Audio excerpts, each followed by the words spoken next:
It was 6 months ago when we had ourselves Joshua Rogers winning the first of the Porsche Tag Heuer Esports Supercups. And well, since then, a lot has changed. And now, yes, we're in a crazy world, but drivers are ready to go racing once again in the Porsche Tag Heuer Esports Supercup by iRacing. But before we get to that, we've got a little extra special treat for you first. It's the Porsche Esports Sprint Challenge.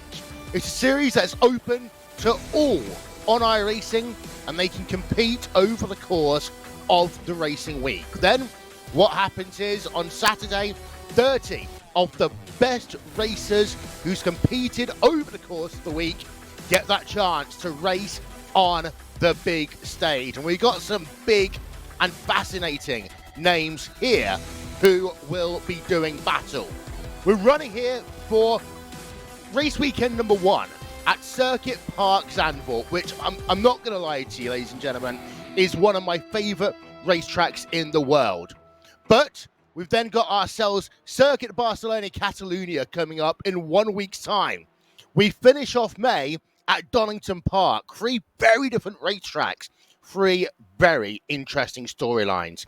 Then in June, we go to where else? Circuit de la Sarthe, before the longest track ever in World Championship history, the Nürburgring Nordschleife on July 4th. Silverstone, race number 6 on July 18th. Road Atlanta makes our first American racetrack in round number 7 on August 1st. Back to the UK, with Brands Hatch on August 15th. Then Spa-Francorchamps on August 29th. And Monza rounds out your 10-race meeting. So that's what we've got to look forward to. But what we've got right now is we've got ourselves a 20-minute race about to come up.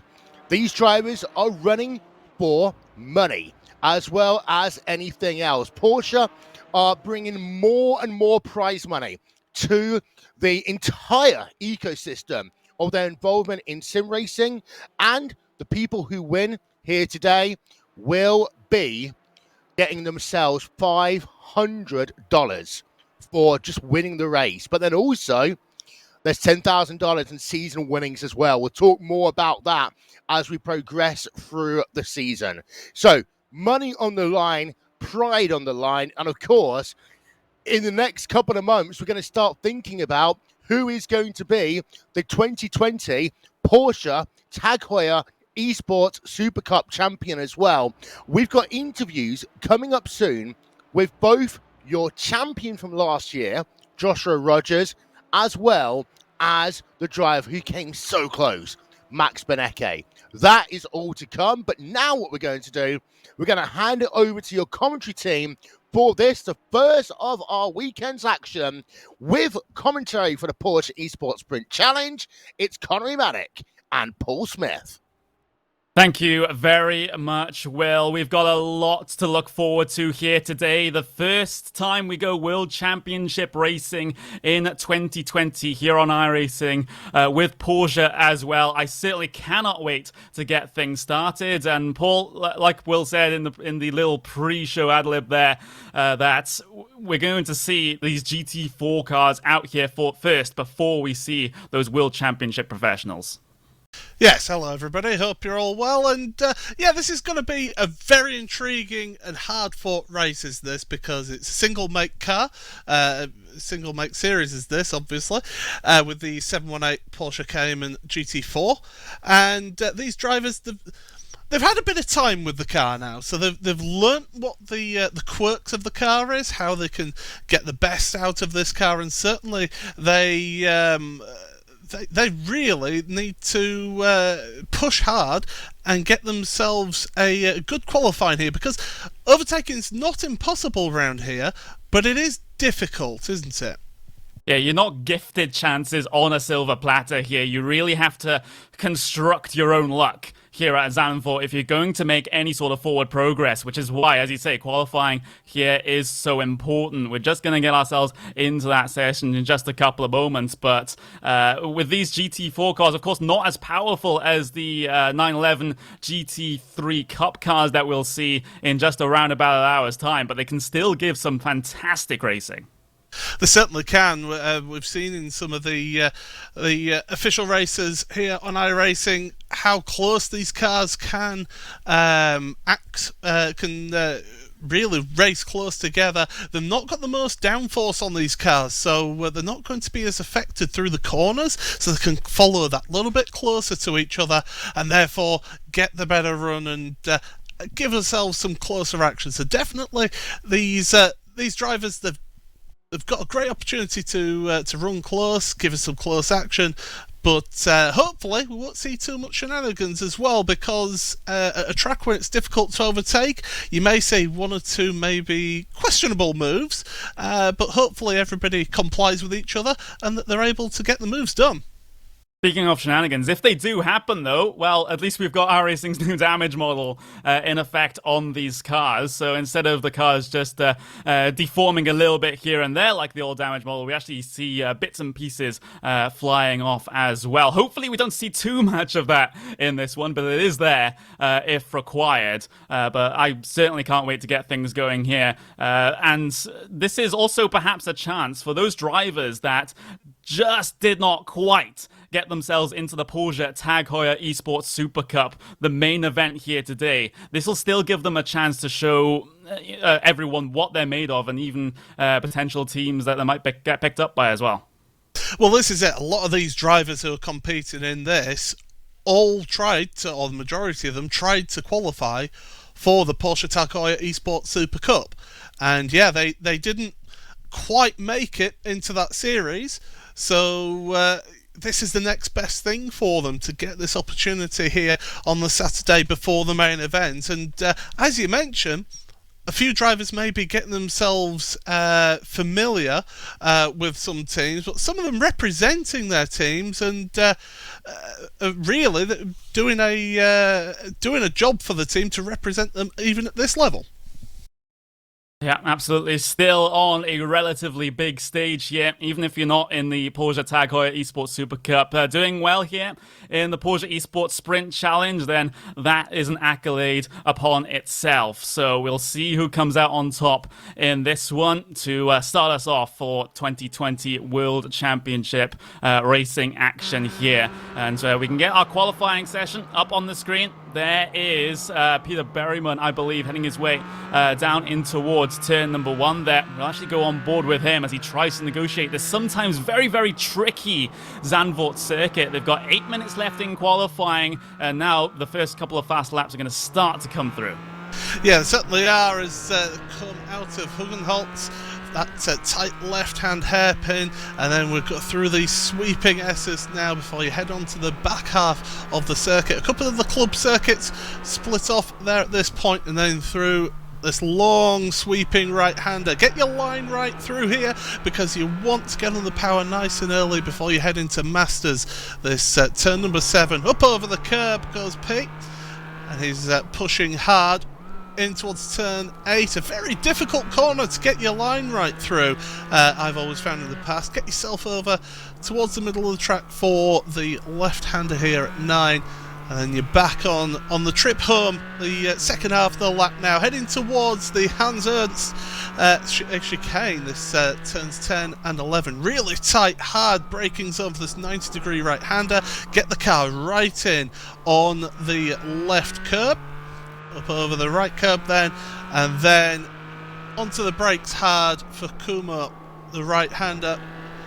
Penultimate corner, and then Ari Lyondike, the final corner, named after the great driver himself, two-time Indy 500 champion. And then down the start and finish straight to cross the line. Lap time is 1:43.498. He goes fastest as Pete.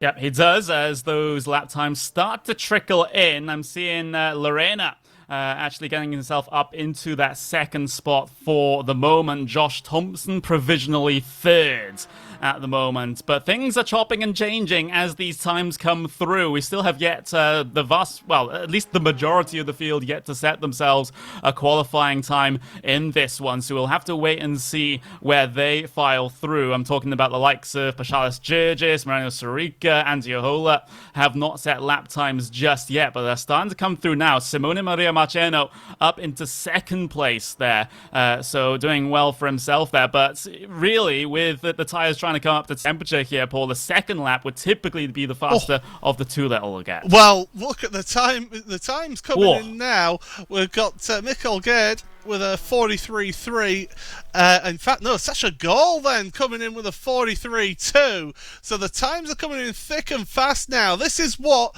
we want to see now. All these fast times coming in as drivers are on like the middle of their second lap into their third lap. So, into the end of the first lap, should I say, into the second lap. So definitely these drivers now pushing to the limit, trying to get as fast a lap time as possible, but you can see how close this field is as the 17 goes around, and that's Ronaldo Lorena spinning round, and so he won't be able to complete his second lap there. Yep, he won't. So he just has that banker lap that he said that he set at the start of the session. He won't be able to get back out there and be able to set another lap. We only have 2 flying laps that these drivers are able to do in this situation. You can't take a break between them either. You can't bring it down on towards pit lane to get a fresh set of tires or anything like that. Nope, that's it. Once you're out the pits, that's your opportunity. And we're going to see how we get on now towards the end of this. We've got people like Matti Piatella still heading around. He's coming towards the end of his second lap. We've got the 13 car as well out there getting the laps in. Marino Sorica down in 13th. You'd expect him to be a little bit higher up than he is, and Matti Piatella moving up to 5th place because Thomas Gibson from Core Sim Racing, the Englishman, great lap from him, goes to the top of the leaderboard. Here comes Marina Sorica now. What can he do? Yeah, across the line he goes from P17 up to where it's inside the top 10 for Mariano Sorica, so in P number 9 to be exact, but he's only around about a 10th of a second behind the next driver there of Martti Piatella. You can see the times up on screen for you at the moment, but a more notable gap as we see Pessy Jean going to pole position for the moment, just 54 thousandths of a second ahead of Thomas Gibson's time, so this is a very, very close and competitive field at the moment. More drivers coming across the start-finish line to set their laps. Kim Eriksson up into P6 on the starting grid here today. But time is running out and laps are running out for these drivers. Yeah, of course, these drivers have to get this time in before the clock strikes 0. It's not like some of the qualifying where you could just carry on and finish your lap once the clock has gone 0. You have to get your lap times in before the timer goes to 0. So definitely these drivers, there's a couple of drivers who have yet to set a lap time and they're still out there warming up their tyres. They've got to get a shift on here because they need to at least get a banker lap in, really. Yeah, you really, really have to, but 2.5 minutes left in the session, but for those drivers that have already set those 2 flying laps that they're allotted, then they can't improve. There are still a couple of drivers out there, though. Lorenda is still out there running laps despite running out of valid flying laps that he's able to manage, so he's just getting a little bit of last-ditch practice in before we go racing here today. There's one of the Altus Esports cars out there as well, as I believe as he's heading his way through there. That is the 882, so that is Antiohola down in 24th at the moment on the starting grid. He really, really needs a good lap here if he's going to have any sort of fortune in the race. I won't be improving either because this is lap 3, so he's had his 2 flying laps, so time has run out for him to get a lap time in. There are a couple of drivers still out there just starting laps as well. Arthur Le Hook and Charlie Summers, they're out there at the moment getting their... They're going to have one opportunity only for these two to be able to get a lap time in here. Yeah, there's simply not enough time to get back around to set that second lap. So Le Hook, number 3, out there. And, well, he doesn't have a qualifying time set at the moment. So, like you said, he's going to have to get a move on. He's currently heading his way up to the S's. No, up to the S's, excuse me. He's heading his way through turn 7 at the moment, through towards turn number 8. So coming through the middle sector at the moment, but still, it's a pretty demanding qualifying here, Paul, considering how close those times are. Yeah, when you consider that those times first down to 22nd, down to 23rd now as Charlie Collins puts a lap time in 7th place. First to 23rd covered by less than a second. Oscar Mangan is the first driver in 24th, over 1 second behind your pole time. So it's really competitive field out there, but this is what we expected, Connery. This is what we expected from a field this stacked. Yeah, absolutely. But time is going to expire in just a couple of seconds' time. So Le Hook, will he be able to get a lap in here? I believe he will. Across the line he goes, but where does he go? Does he get a 1x? Did he get his lap invalid? No, it was a valid lap actually, but it was just only good enough for P28 in the grand scheme of things. So we can get that swapped over, and then we can take you through the starting grid for the first race of the Porsche Esports Sprint Challenge. It looks a little bit like this. We'll get ourselves Thomas Petitjean on pole position with Thomas Gibson on that front row as well. It's all Thomas front row here for round number 1. Samuel Liber and Simone Maria Marceno bring things down to P4. Emanuele Petri in P5. Kim Eriksson in P6. Max Esterston will start in P7. Peter Berryman in P8. Marty Piatella will start in 9th place here today. Moreno Sorica starting inside the top 10. And then you look outside the top 10 with Pasalis Georgis and Pekka Toivonen bringing things down to P number 12. Sasha Gole in P13. Camilio Pezzoli in P14. Mikael Gard in 15th place. Dakota Fripp will have to start 16th here today. Mika Harpanen in 17th place. Charlie Collins, P18 for him. Maxime Ramstein in P19. Simeon Lynch will start on the 20th grid spot. Sergio Agancio in P21, Ronaldo Lorena in P22. Josh Thompson starts 23rd as Mikko Nurmi will launch from the 24th spot. Oscar Mangan from 25th, Antihola 26th, Joni Tagkanen in P27. Arthur Le Hook starts 28th, Jesus Cecilia in 29th. And Charlie Summers, the only driver not to set a qualifying time, he'll start at the very back of the starting grid. 30th place for him. We're just around about 15 seconds away from the start of the Porsche Esports Sprint Challenge here at Zandvoort. Drivers just getting themselves ready on the starting grid to go Porsche racing at Zandvoort. The GT4 engines rev, and now we go racing at Zandvoort. Petitjean gets a good launch from the front row. Thomas Gibson going to be swallowed up by the pack, it seems here, as Samuel Liber tries to go around his outside in towards turn number 1. Can he carry the speed with the camber through there? No, he can't. He'll have to reassess his situation and fight with Simone Maria Marceno instead, coming through the first sector here. But everything seems clean at the front, but there's been a big smash at the back. But these guys at front, very single file through the first sector as there's another car off in the background. Yeah, Josh Thompson, Charlie Summers caught up in that. Mika Harpanen, all sorts of number of drivers caught up in that instant further back. It was on the exit of Tarzan as they all carry on through, but your leader's able to get through fine. That's not a problem for them. And just getting caught out maybe with cold tyres and not maybe giving quite enough room to one another, but in a 20-minute sprint race like this, you really need to make some moves and make them count. And if there's an instant in front of you, you've got to know how to avoid those instants as well. But going good so far at the front, the 9 car train here for the lead. Yeah, and you can see things getting pretty close for P7 and 8. Esterson versus Berryman into the S's.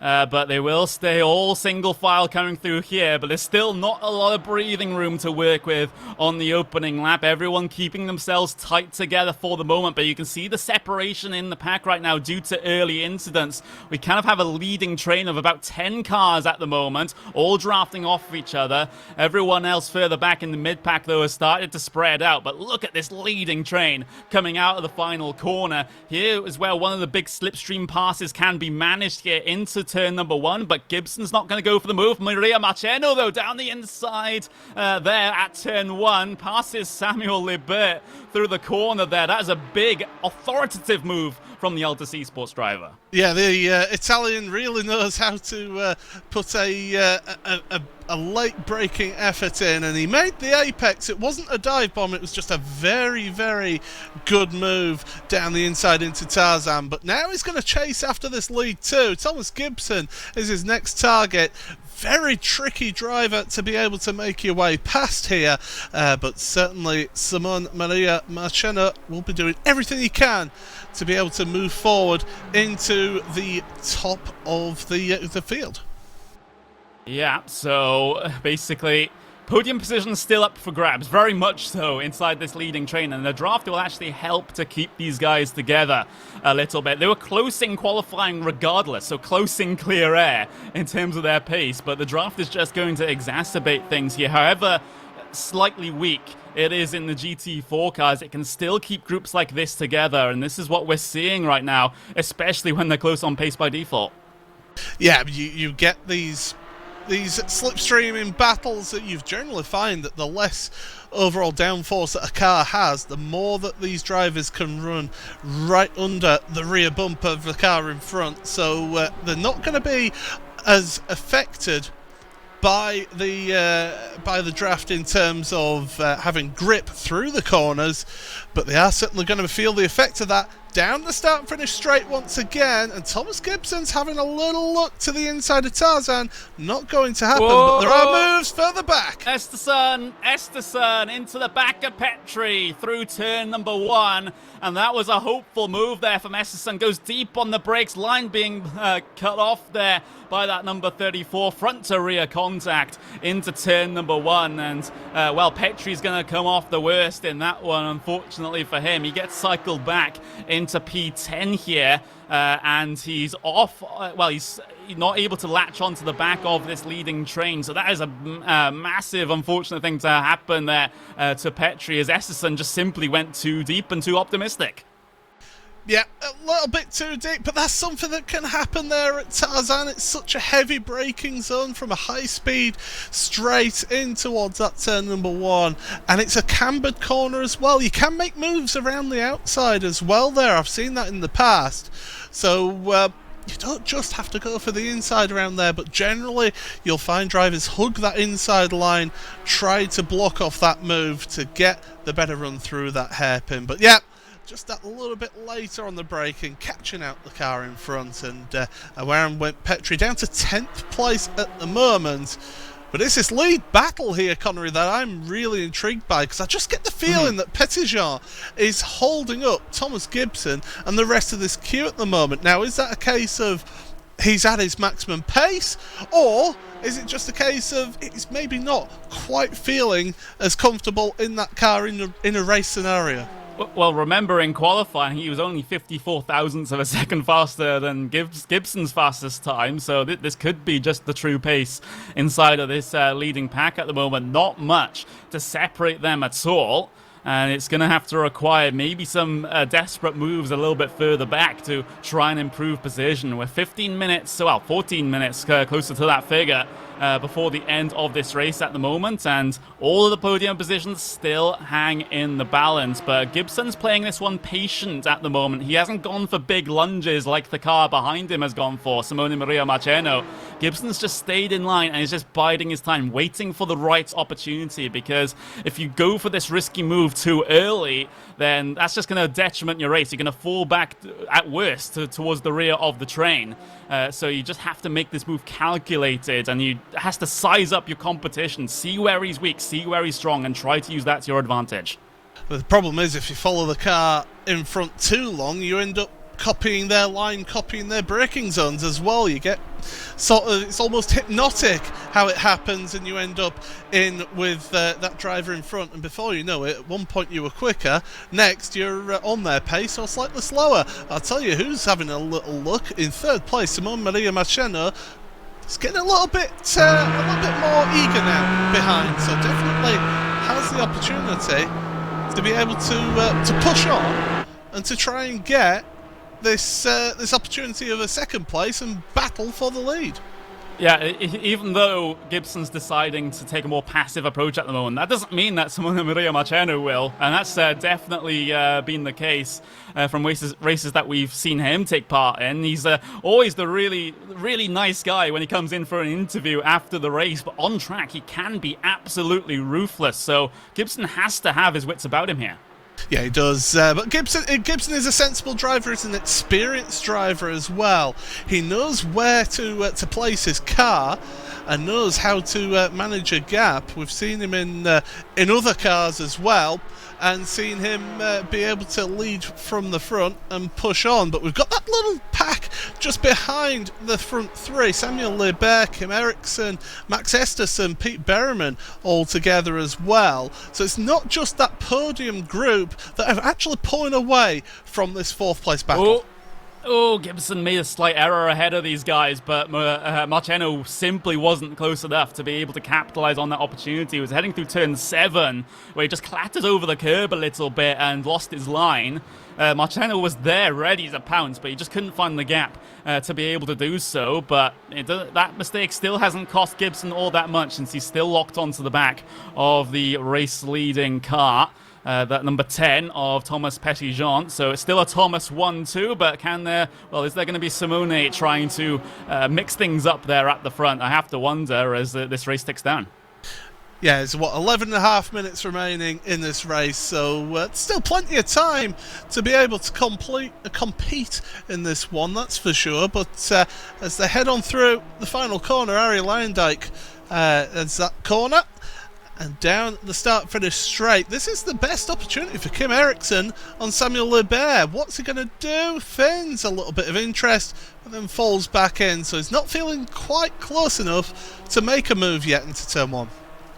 No, he's not, and that seems to be the case up and down this leading pack at the moment. I say it's a leading pack, although we're starting to see some slight separation. The top 3 trying to break away from the rest of them here, and if they're able to do so, they'll give them a lot more space to battle in and amongst themselves without having to be threatened from cars deeper in the pack trying to improve their own position, which is always a luxury if you have that buffer zone to work with.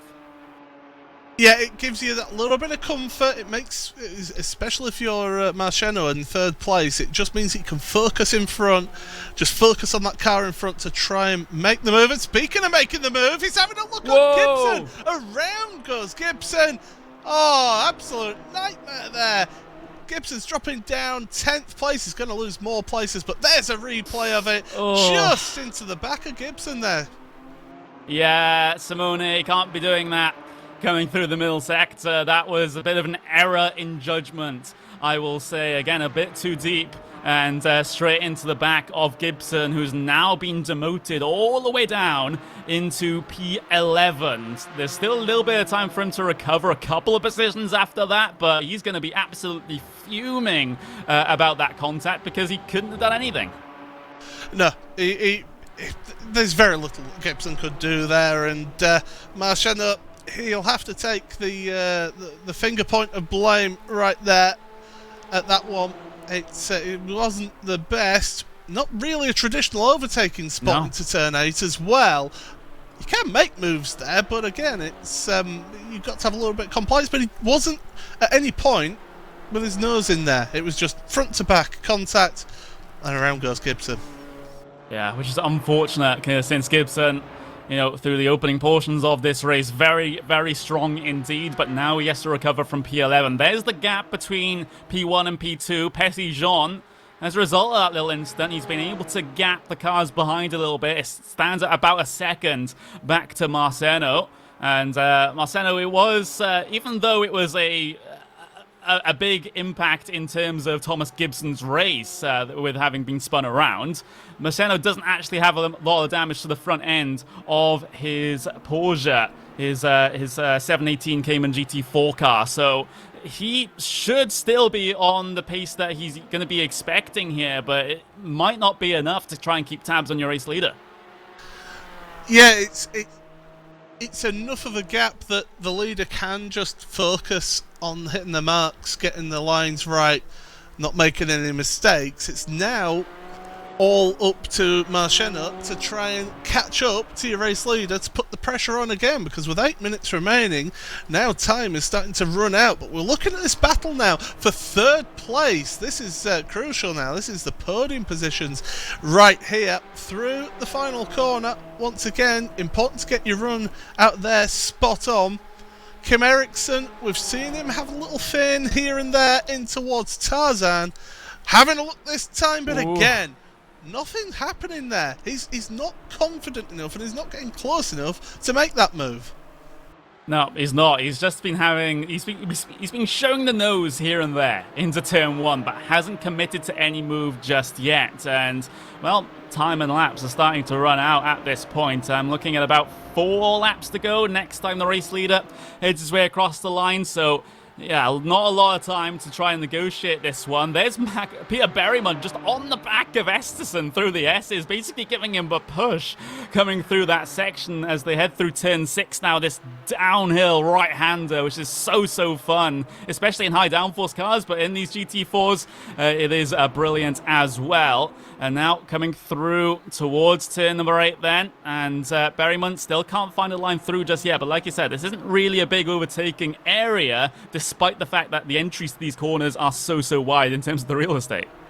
That's it, but there is one ideal line really through these corners, and you're really trying to put the pressure on and force the error out of the car in front of you to be able to make a move into those sorts of corners. But yeah, rest of the time it's those hard braking zones, so down into turn 10 that we've just been through. That's one spot that you can make a little bit of a dive down the inside if you're feeling brave and confident. But it's mainly this run out the last corner, and again we're looking at Eriksson. What can he do? Can he get the run out the corner? It's so tricky to get your line absolutely perfect through there. Very dusty off line with the dirt to the outside, and again he's not close enough. He's not making that move, and time is starting to run out. And the problem is he's getting more attention from behind as well, because Max Esterson and Pete Berryman are joining in this battle. Yeah, they really are. Max Esterson gained almost the 0.2 of a second on that last lap, as Eriksson's kind of been stuck behind Liebert here. So yeah, things starting to close up for that final podium position, and things starting to close up for the race lead as well. I've just noticed that gap has been reduced from a second to half a second between Pessi-Jean and Marceno. So Marceno, he's really putting in the hard yards to the end of this race. He's got to put that instant that he had with Gibson out of his mind now, and he just has to go chasing for the race win. Whatever happens with that other instant happens, but now this is on the table.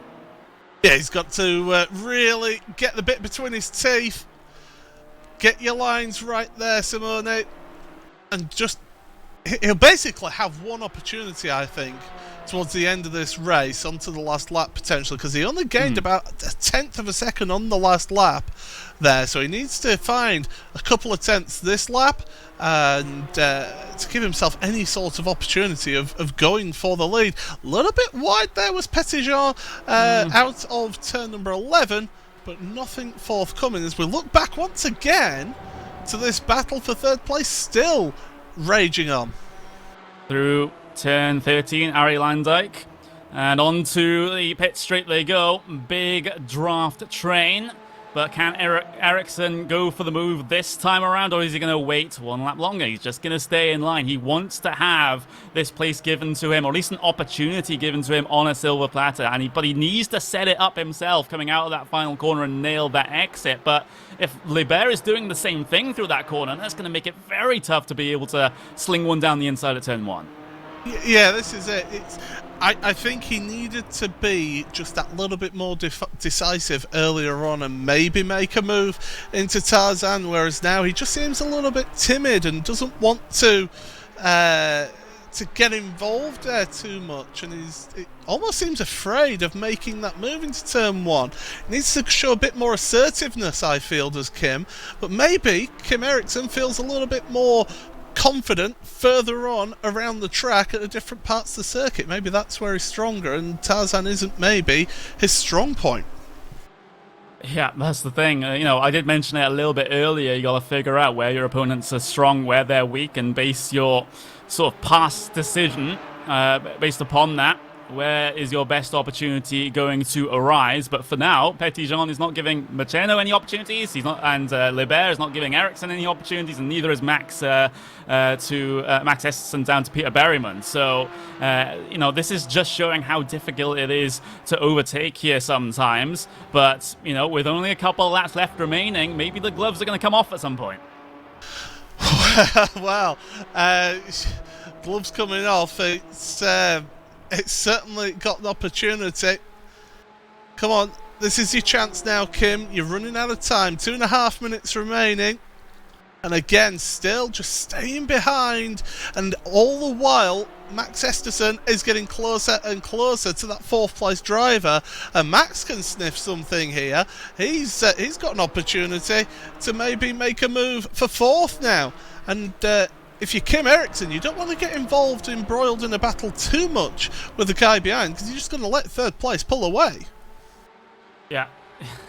Sometimes that's the situation that you have to deal with. So we got a couple of things to look out for. This battle for P3 and back, which is up on your screen for you now. Race leaders also might be a thing by the time this race is done. So a couple of places to pay attention to here as these guys head their way through the right, and Skibbs and Libert actually trying to gap those cars behind at the moment, and he's doing all right job of it. But Eriksson, race leaders, you can see them there. Macheno go down the inside of Petitjean side by side for the race lead, then coming up towards the S's section, and Simone Maria Macheno has been able to get himself ahead here to the pointy end of the field within the last couple of laps. But can Petitjean fight back?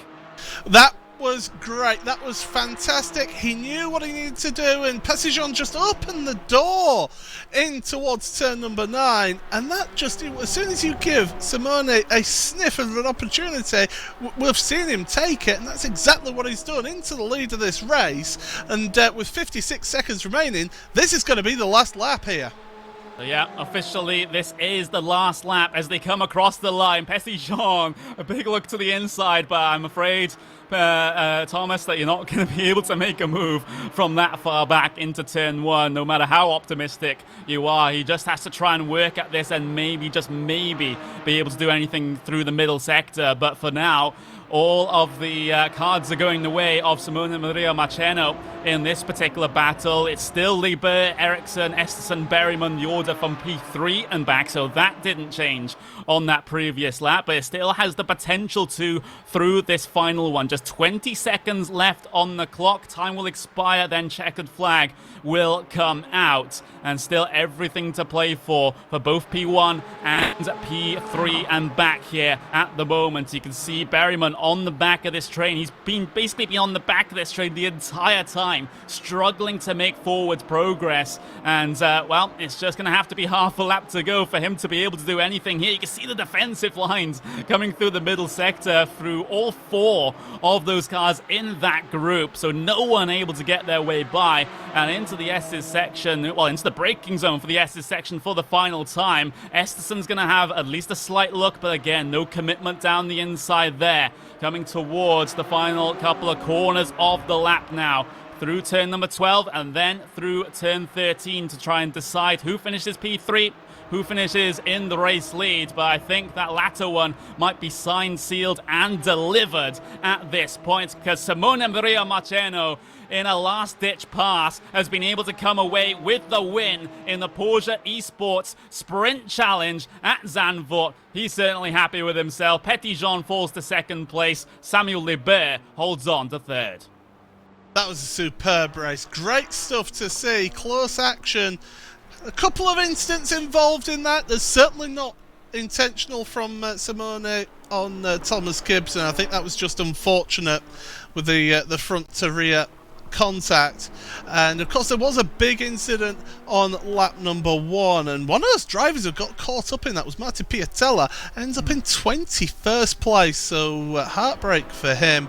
But yeah, what an opening round of this Porsche Esports Sprint Challenge.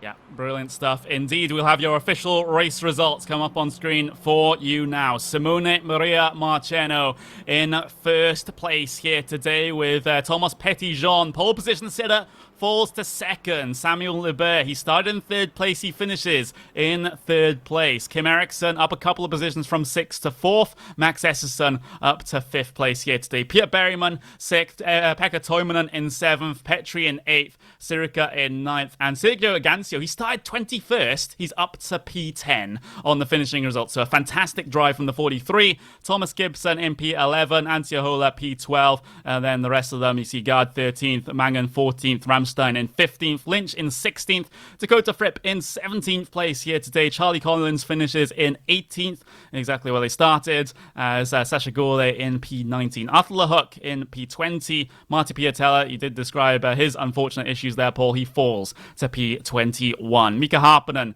in P22. Joni Tarkkanen in P23. Charlie Summers in P24. Ronaldo Loreno in P25. Mikko Nurmi P26. Jesus Cecilia in P27. Josh Thompson 28th. Pazzoli 29th. And Bashalis Gergis ends up the 30th driver in the official order. But with that, what a race to start off the World Championship action here on this Saturday afternoon, at least if you're in Europe. Simone Maria Marcheno coming out on top here, Paul, and that's a good sign for his Altus Esports teammates. They'll be looking to get off, get a bit of momentum from that, and they'll hopefully be able to take that forward into the Porsche Tag Heuer Esports Supercup coming up very shortly indeed. Yep, very shortly is going to be the order of the day, but that is going to be it for the Porsche Esports Sprint Challenge. The GT4 machines are done, and now we head to the 911 GT3 Cup cars, Will, and that is going to be an entirely different beast. Oh, yes. Thank you very much to Connery Maddock and Paul Smith. Connery will be sticking around with me in the virtual studio as we are just a few moments away from that. Give me 1 second, ladies and gentlemen. So we have had ourselves a fantastic start to our weekend's worth of action. And I can blame Greg West for that, for calling me up in the middle. So hello, as we were talking there. So yeah, great GT4 race. We head over next to the Porsche Tag Heuer Esports Supercup. That will be coming up in just 1 or 2 moments' time. But before we do that, let's have a look at some fantastic trailers made by Porsche to bring you up to speed with the 2020 championship.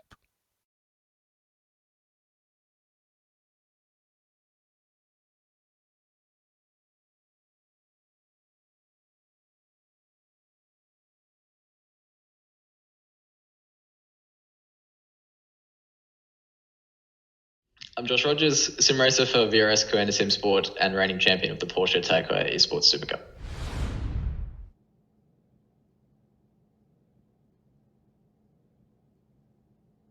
I think for me, honestly, it doesn't make too much of a difference, at least for me, but I can definitely see how for some people it might be a little bit more of a challenge not getting that seat time, especially with some changes that happened to the car in the off-season. I think for those guys that had to requalify, I think they probably got their head around the car a little bit more, the way how to drive it, the way how to set it up now, because things have changed. So I think for them, that's probably easier in terms of jumping into the championship. But I mean, for us too, we've had plenty of time to be able to test things and get our head around it too. I guess we don't have so much of the race practice because I guess in a race situation, things are very different.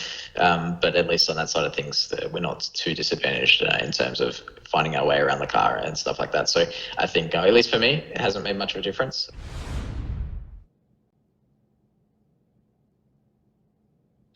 Without a doubt, the field is definitely stronger this year. We've got probably another 5 or 10 guys that can compete for top 5 podiums or even wins.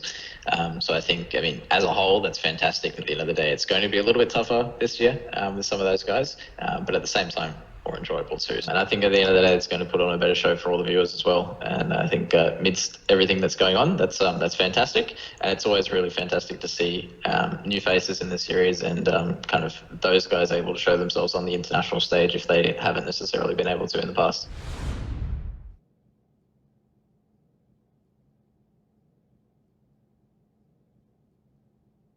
Yeah, like you say, last year was certainly, I guess, without a doubt, my most successful year in sim racing. There was a lot of highs, a couple of lows, but thankfully mostly highs. And I think at the end of the day, at least for me, going undefeated in the VRS GT Racing World Championship Series alongside my teammates Ricardo and Martin, I think was fantastic.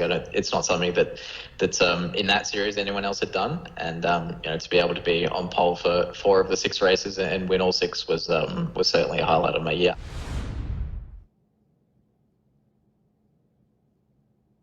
Well, yeah, making the move from obviously down under to Germany was a tough one, but at the same time there was opportunities on the table, and then I had to kind of grab them with both hands and go, I'm still young, so I've got at least that advantage on my side. We'll see where things go after this, but I think at least for the next year, I'm certainly looking forward to staying here, and it should be good.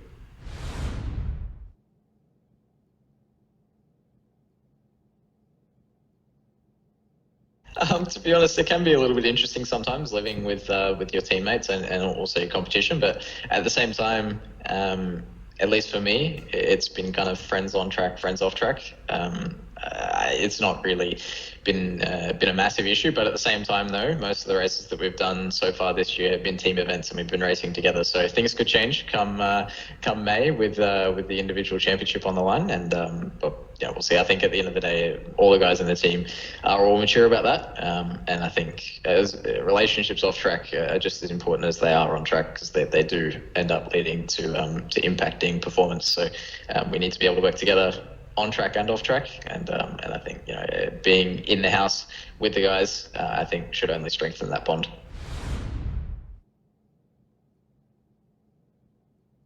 It certainly depends on kind of what's ahead of that race weekend. There might be a race the weekend before, so you kind of limits your preparation time. At least for us, before round 1, certainly tried to put in roughly 2 weeks to try and make sure that we've engineered the car as good as we can, and also get the most out of ourselves as drivers. During the season, though, that can be a little bit more tricky sometimes when you've got back-to-back races, so you kind of have to cram 2 weeks worth of work into one, which can be a challenge at times. But yeah, I think optimally, you'd probably be looking for 2 weeks. At least that's what we're doing.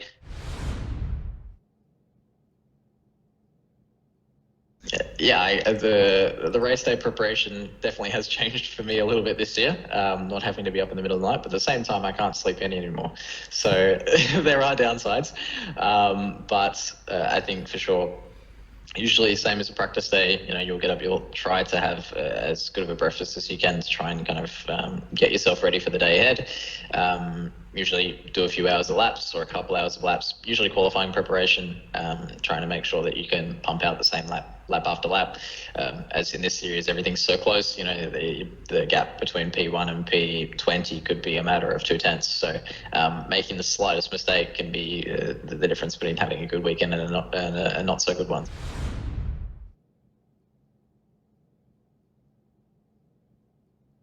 Honestly, my advice for people looking to get into sim racing would be just to try it out, have fun, commit to it though. You don't have to go and spend thousands of dollars in the beginning to get into it. You can have a relatively cheap PC, a desk, and a Logitech wheel, and kind of still be able to go out there and have fun. As long as you're enjoying yourself, surround yourself with mates, and just give it a try and just commit to it. I think as long as you're doing a little bit every day and enjoying yourself, then that's all you can really do.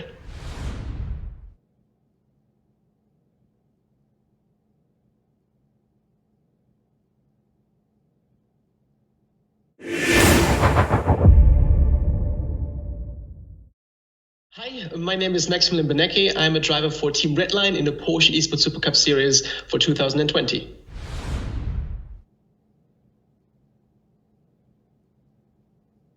I think it's even a disadvantage for us drivers who were already qualified, because we didn't have to qualify and drive in the series with them together. So while they had like 2 or 3 months to practice already, we were focusing on other races, focusing on different tasks. I'm running my own company, so I put a lot of time into that instead of really driving the car.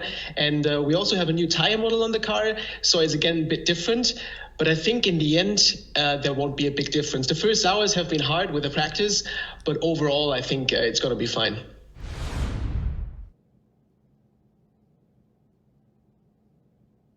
Well, I would lie if I would say no. I definitely want to win this year. There's nothing else I want more.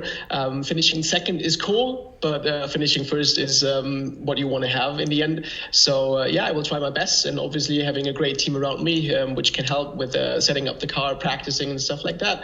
So it's going to be different and hopefully better.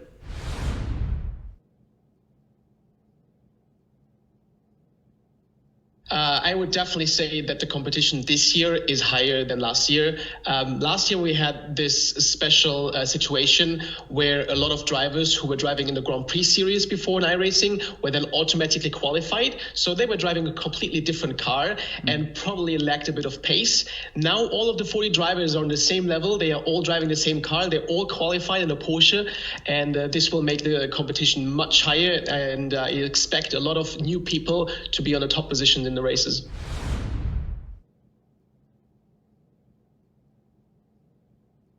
Well, moving to Team Redline was more of a merger between the old Pure Racing team and Team Redline. They basically have all the management and social media activities around them already, while we just had the talented drivers. So we thought it would be the best if we come together in a certain point and just combine those forces. And I think everyone in the team is very happy about it. And it can only help for this season. Yeah, well, last year we had 2 drivers in the series, Alex and me from the old Pure Racing team. And the winner of the championship in the end had a team of 10 drivers around them who helped him off track, but also on track. And now this season it will be different. We have 9 drivers from Team Redline competing in the Porsche Esports Supercup. So I hope they do the same for me, and I'm pretty sure they will. So it's going to be completely different, and it will definitely be better this year. Yeah, well, the Porsche Heuer Esports Supercup surely is the highest competitive series we've ever seen on sim racing. 40 of the best drivers around the world drive against each other on a 10-week schedule, and it's going to be harder than ever to be on top of the timing sheets, because in the end the field is just divided by maybe 3, 4, or 5 tenths.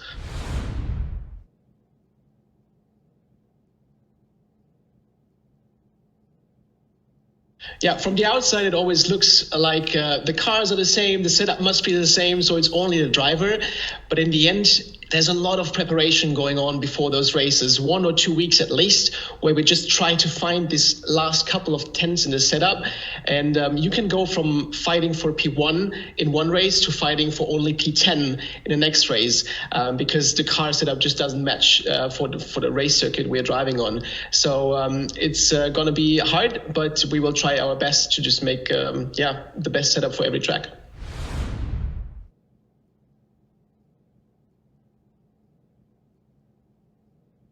Most of the preparation is actually happening 1 or 2 weeks before the race, but at the actual race day, I normally go to bed quite late, 1 or 2 a.m., and then I wake up at around 10, which means that the race starts in like 4.5 hours. And then I start practicing with race fuel, just to get used to the car again. And about 1 to 2 hours before the race, I switch to the quali setup. I try it with low fuel, because qualifying is so essential in this series. You have to nail this 1 or 2 laps you have, and then I just go into my tunnel, I shut off everything, I don't talk to anyone anymore, and then it goes straight into the race, and I just try my best.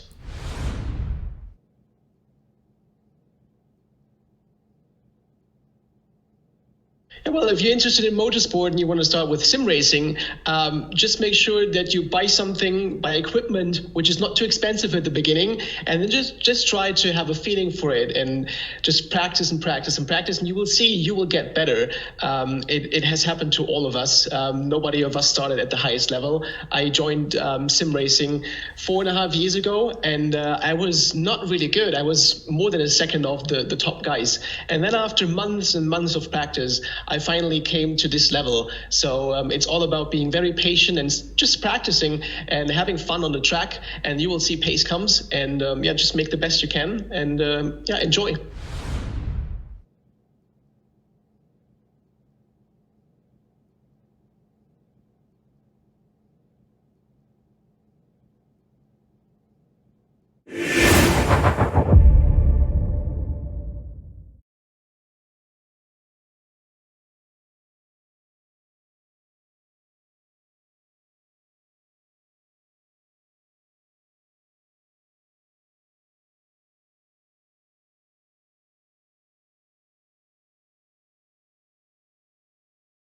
There.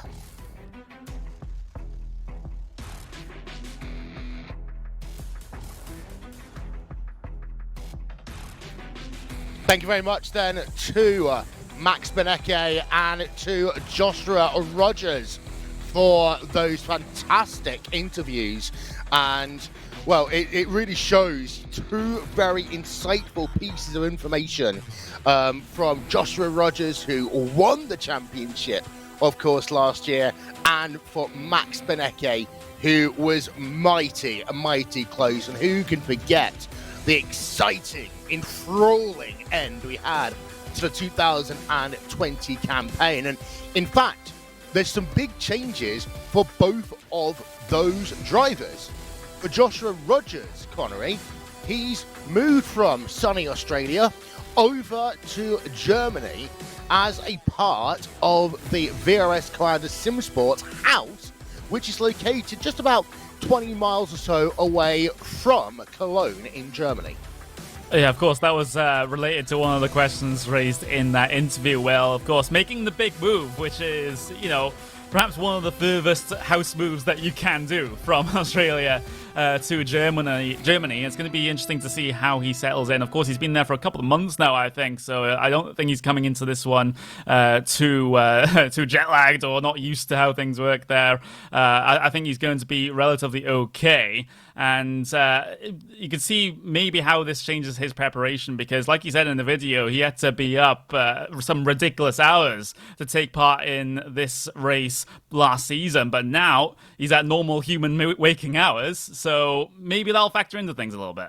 Yeah, indeed. And of course, hopefully, having a great time over in Germany. Of course, the last couple of months, I can imagine, would have been difficult with social distancing and so on. But I'm sure the guys over at Commander Simsports are doing their very best to make that team house work. Meanwhile, with Benecke, second on that championship last year, and Connery, I talked quite heavily at the back end of last year about how he almost became a poster boy for Porsche. We saw him in that great video that was used at Sim Racing Expo and then at the Frankfurt Auto Show 2019.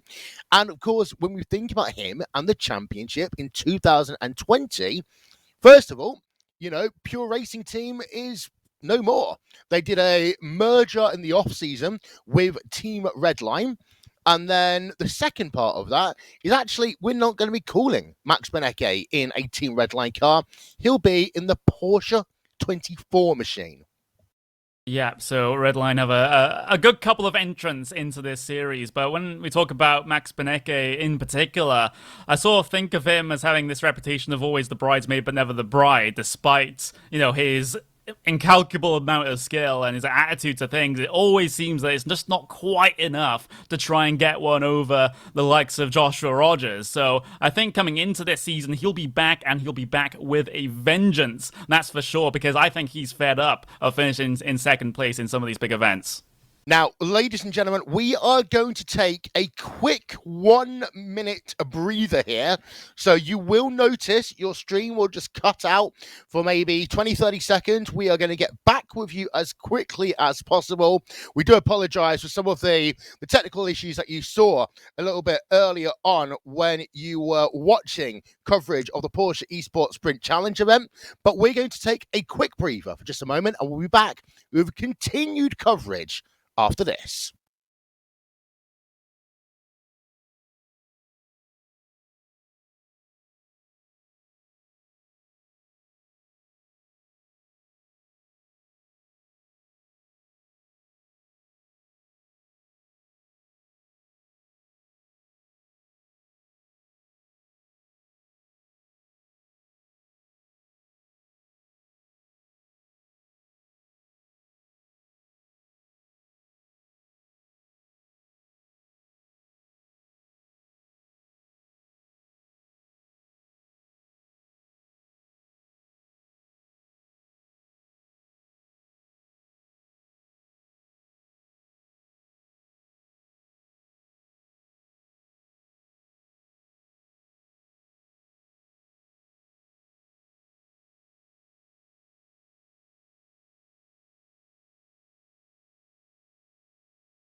Welcome back then to the Tag Heuer countdown to green here from Circuit Park, Zandvoort. 14 minutes and 20 odd seconds before we are going to be racing in the first round of the Tag Heuer. So the Porsche Tag Heuer Esports Supercup.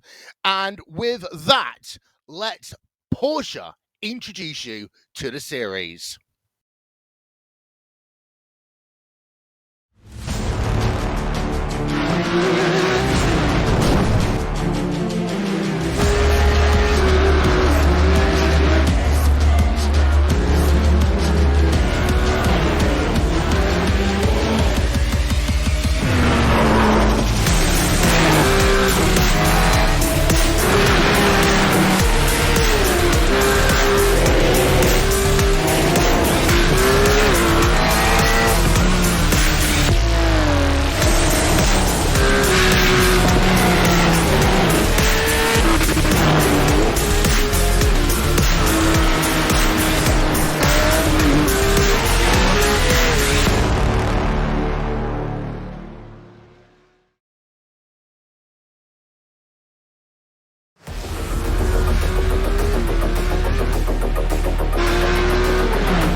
"12 minutes then until we are ready to race in the first of our season's event in the 2020 Porsche Tag Heuer Esports Super Cup by iRacing. My name is Will Vincent, and along with me for the ride in the virtual studio, yes, with some social distancing of about 70 miles, is Connery Maddock. Connery, hello.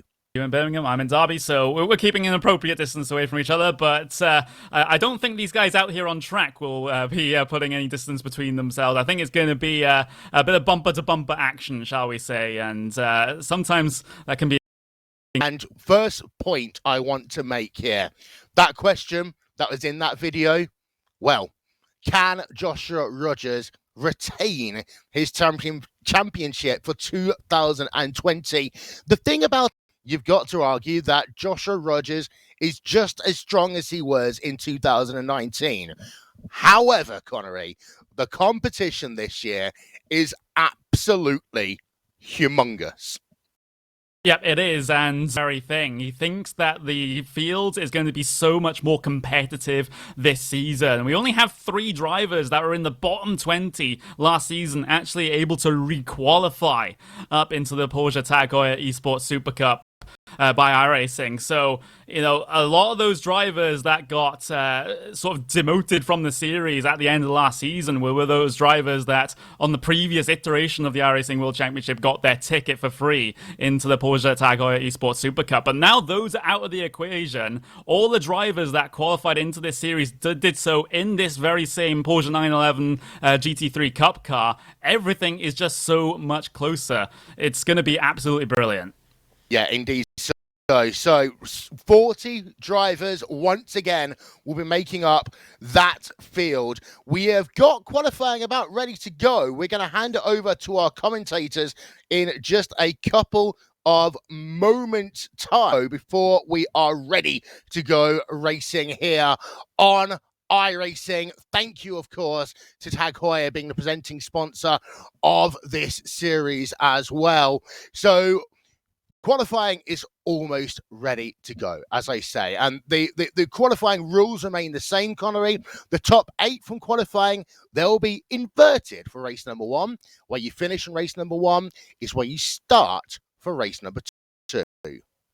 Yeah, kind of an interesting situation there with the qualifying results being inverted, but, variety is the spice of life coming into this one, and it requires consistency across both races for you to do well in these sorts of events. Because, like you said, your finishing position from race 1 will be your starting position from race 2. So if you've had an absolutely diabolical race number 1, then things are not going to get that much better for you in race 2 if you have to start so deep in the field. And with that, as I say, we're counting down, and of course we've got 10 race meetings as well, just as what we had in 2019, some new tracks and that. And the big one for me, Connery, which are Grand Prix related at the start, have had some form of Grand Prix racing over the years. But then after that, we go to 2 tracks, which are going to be incredible. We've got Circuit de la Sarthe, around the time that the 24 Hours of Le Mans should have been taking place. And then we go to the Nordschleife. Yeah. 2 very interesting, very tricky tracks, and tracks that these cars don't usually race on. So it'd be interesting to see how the dynamic changes at those sorts of racetracks, because we're not using the alternate layout of the Circuit de la Sarthe, the shorter layout. We're actually using the full layout for the 24 Hours of Le Mans track. So yeah, that's going to be an interesting situation. The Nordschleife will also be a really interesting dynamic as well. Considering we just had the iRacing Nürburgring 24-hour event just happened just a weekend or so ago. So those drivers would be very used to how that track goes, but maybe not in these Porsche 911 GT3 cars if they weren't in that class for that race.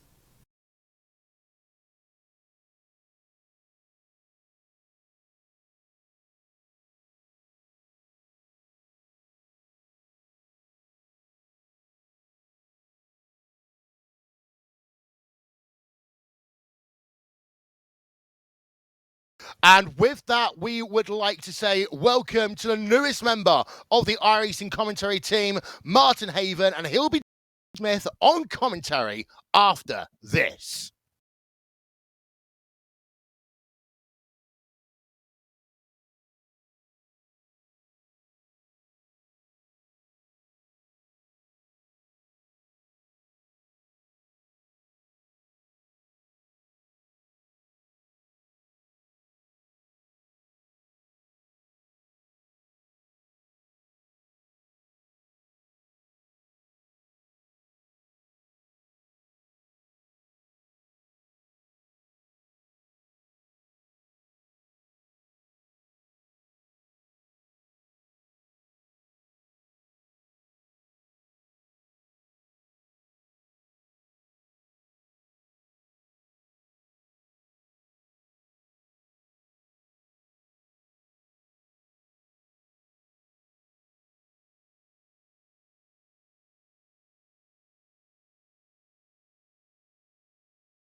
Hello everybody, welcome to the Porsche Tag Heuer Esports Supercup by iRacing for 2020. We're at Circuit Park Zandvoort on the North Sea coast, ready for the first of 10 double race weekends to decide this prestigious title and the fate of the $200,000 prize fund. We start this weekend in Zandvoort, moving to Spain and the Circuit de Catalunya for next week's race weekend, and then to the Midlands in Great Britain, to Donington. Are there any greater challenges? A great switchback US track, Road Atlanta, with a terrifying plunge of turn 13. Francorchamps to round out the month. And by that stage, we will know our championship challengers. My name's Martin Haven, and also joining us on the commentary is Paul Smith. Paul, good afternoon. Good afternoon. How are you doing? You might see some overtaking here on this classic Zandvoort circuit, and there are a few places to pass, Paul, but you've got to be pretty brave. We've seen opportunities into the turn 10 and 11 Hans Ernst part of the track as well. So I would say the most important one is the run out of our line. In its reconfigured form, it was due to be the first time since the 1980s, the home of the Dutch Formula One Grand Prix this season. That new drivers, one of 17 new drivers in the field of 40. Paul, can you guess which one?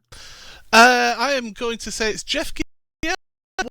What an opportunity to see him compete against the best sim racers in the world. And he had to qualify for this championship as well. Let's not say that it was great to have somebody of his talent involved in a championship like this. And it just shows how good he is, because for somebody to come in, it's like a pro sim racer going out on a real racetrack with professional touring car drivers or something. Is a huge testament to his abilities. And of course, he races anything, everything, all day, every day. So yeah, definitely these guys are going to have the opportunity to be able to get mark for this championship, in my opinion. He is the one, because he's champion, he's going to be going for it and wanting to be in fifth place ahead of Jeff Giassi. That's another long stream of cars.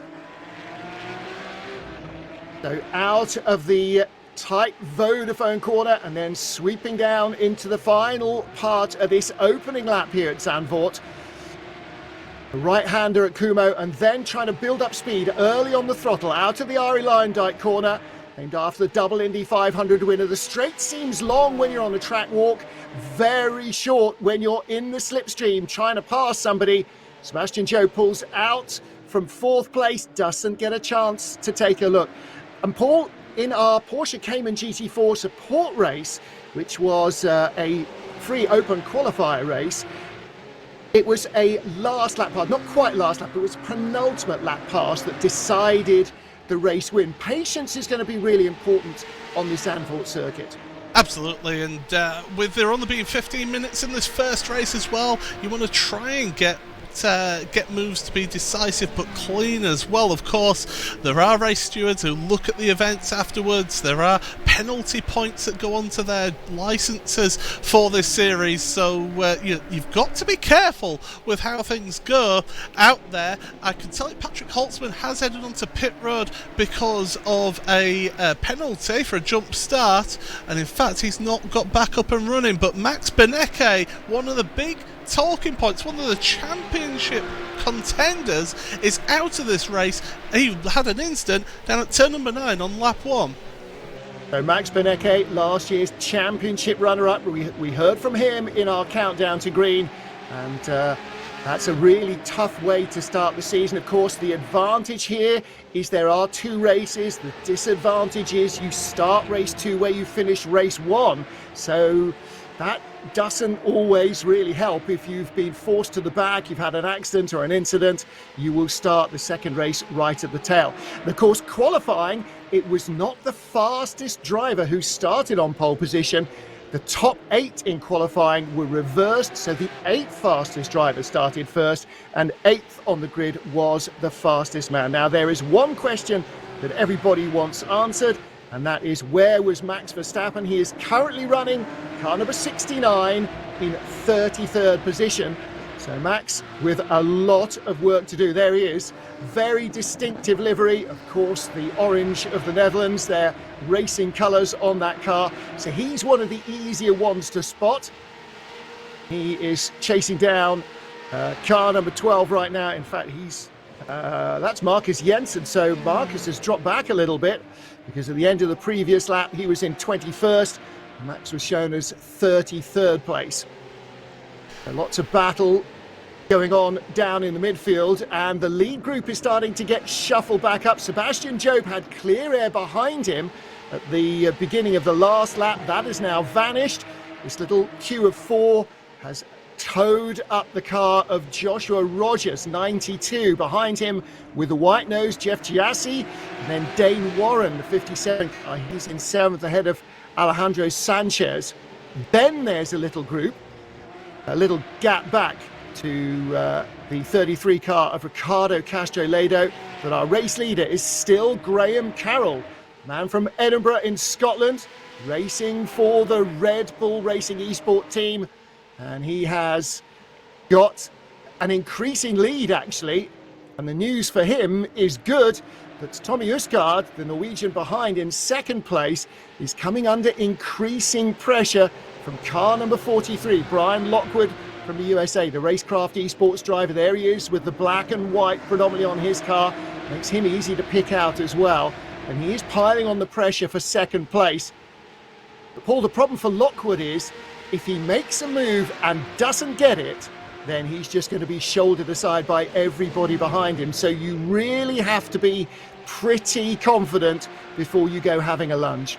Yeah, and it's as you alluded to earlier, that you've got to be patient with your moves, but you've got to make them count. That's the important thing here, because get off of line, not quite make the move, you're going to leave the door wide open for Sebastian Job, who actually is my pick for the championship this season. I thought he had an incredible second half to the season last season.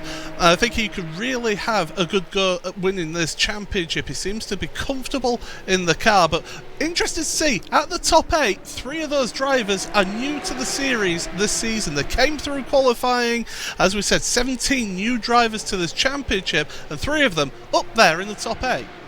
Interesting that we heard from our championship top 2 from last year, because they were pre-qualified. The top 20 drivers didn't have to go through the qualifying races, so they may not be quite as up to speed in race terms with the cars as those who have qualified, like Sebastian Job, who has a look on the inside and is very careful to avoid contact. Somewhere just between himself there and 43 Brian Lockwood, they managed to give each other enough racing room in Tarzan. But the drivers who didn't have to pre-qualify, they were saying with the new tyre and with the changes to the car, they were feeling maybe they might be a little bit on the back foot. The other thing you have to remember when you're having a lunge, it's not Monza. This is not the championship decider. You have got to get points on the board. 8th is better than 10th, and 10th is better than the gravel trap.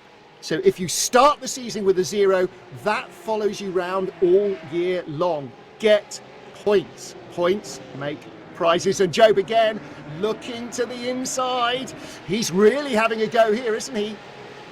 He's giving it a really good go, trying to hold it around the outside of 9. You can do that. A little bit of a touch there. Josh Rogers getting into the side of Job as well, and before you know it, Job is looking behind because Rogers is past, and here comes Jeff Giassi now, along with Dane Warren. So all of a sudden, he's gone from being in 4th place, looking to challenge for a podium, he's dropped back and is battling with 6th and 7th.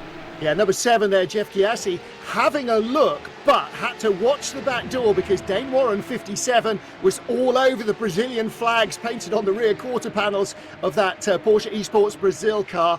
So Jeff Chiassi just having to mind his P's and Q's. But that Sebastian Job attempt there, going down into corner 9, it's a long left-hander, and it does leave you hung up on the outside. And in the end, he just couldn't find enough traction there. So Josh Rogers, last year's champion, the Australian who's now living in Germany, he is the man who has made the move here. So he's gone up from 5th to 4th position. Is he going to start his championship defence with a podium?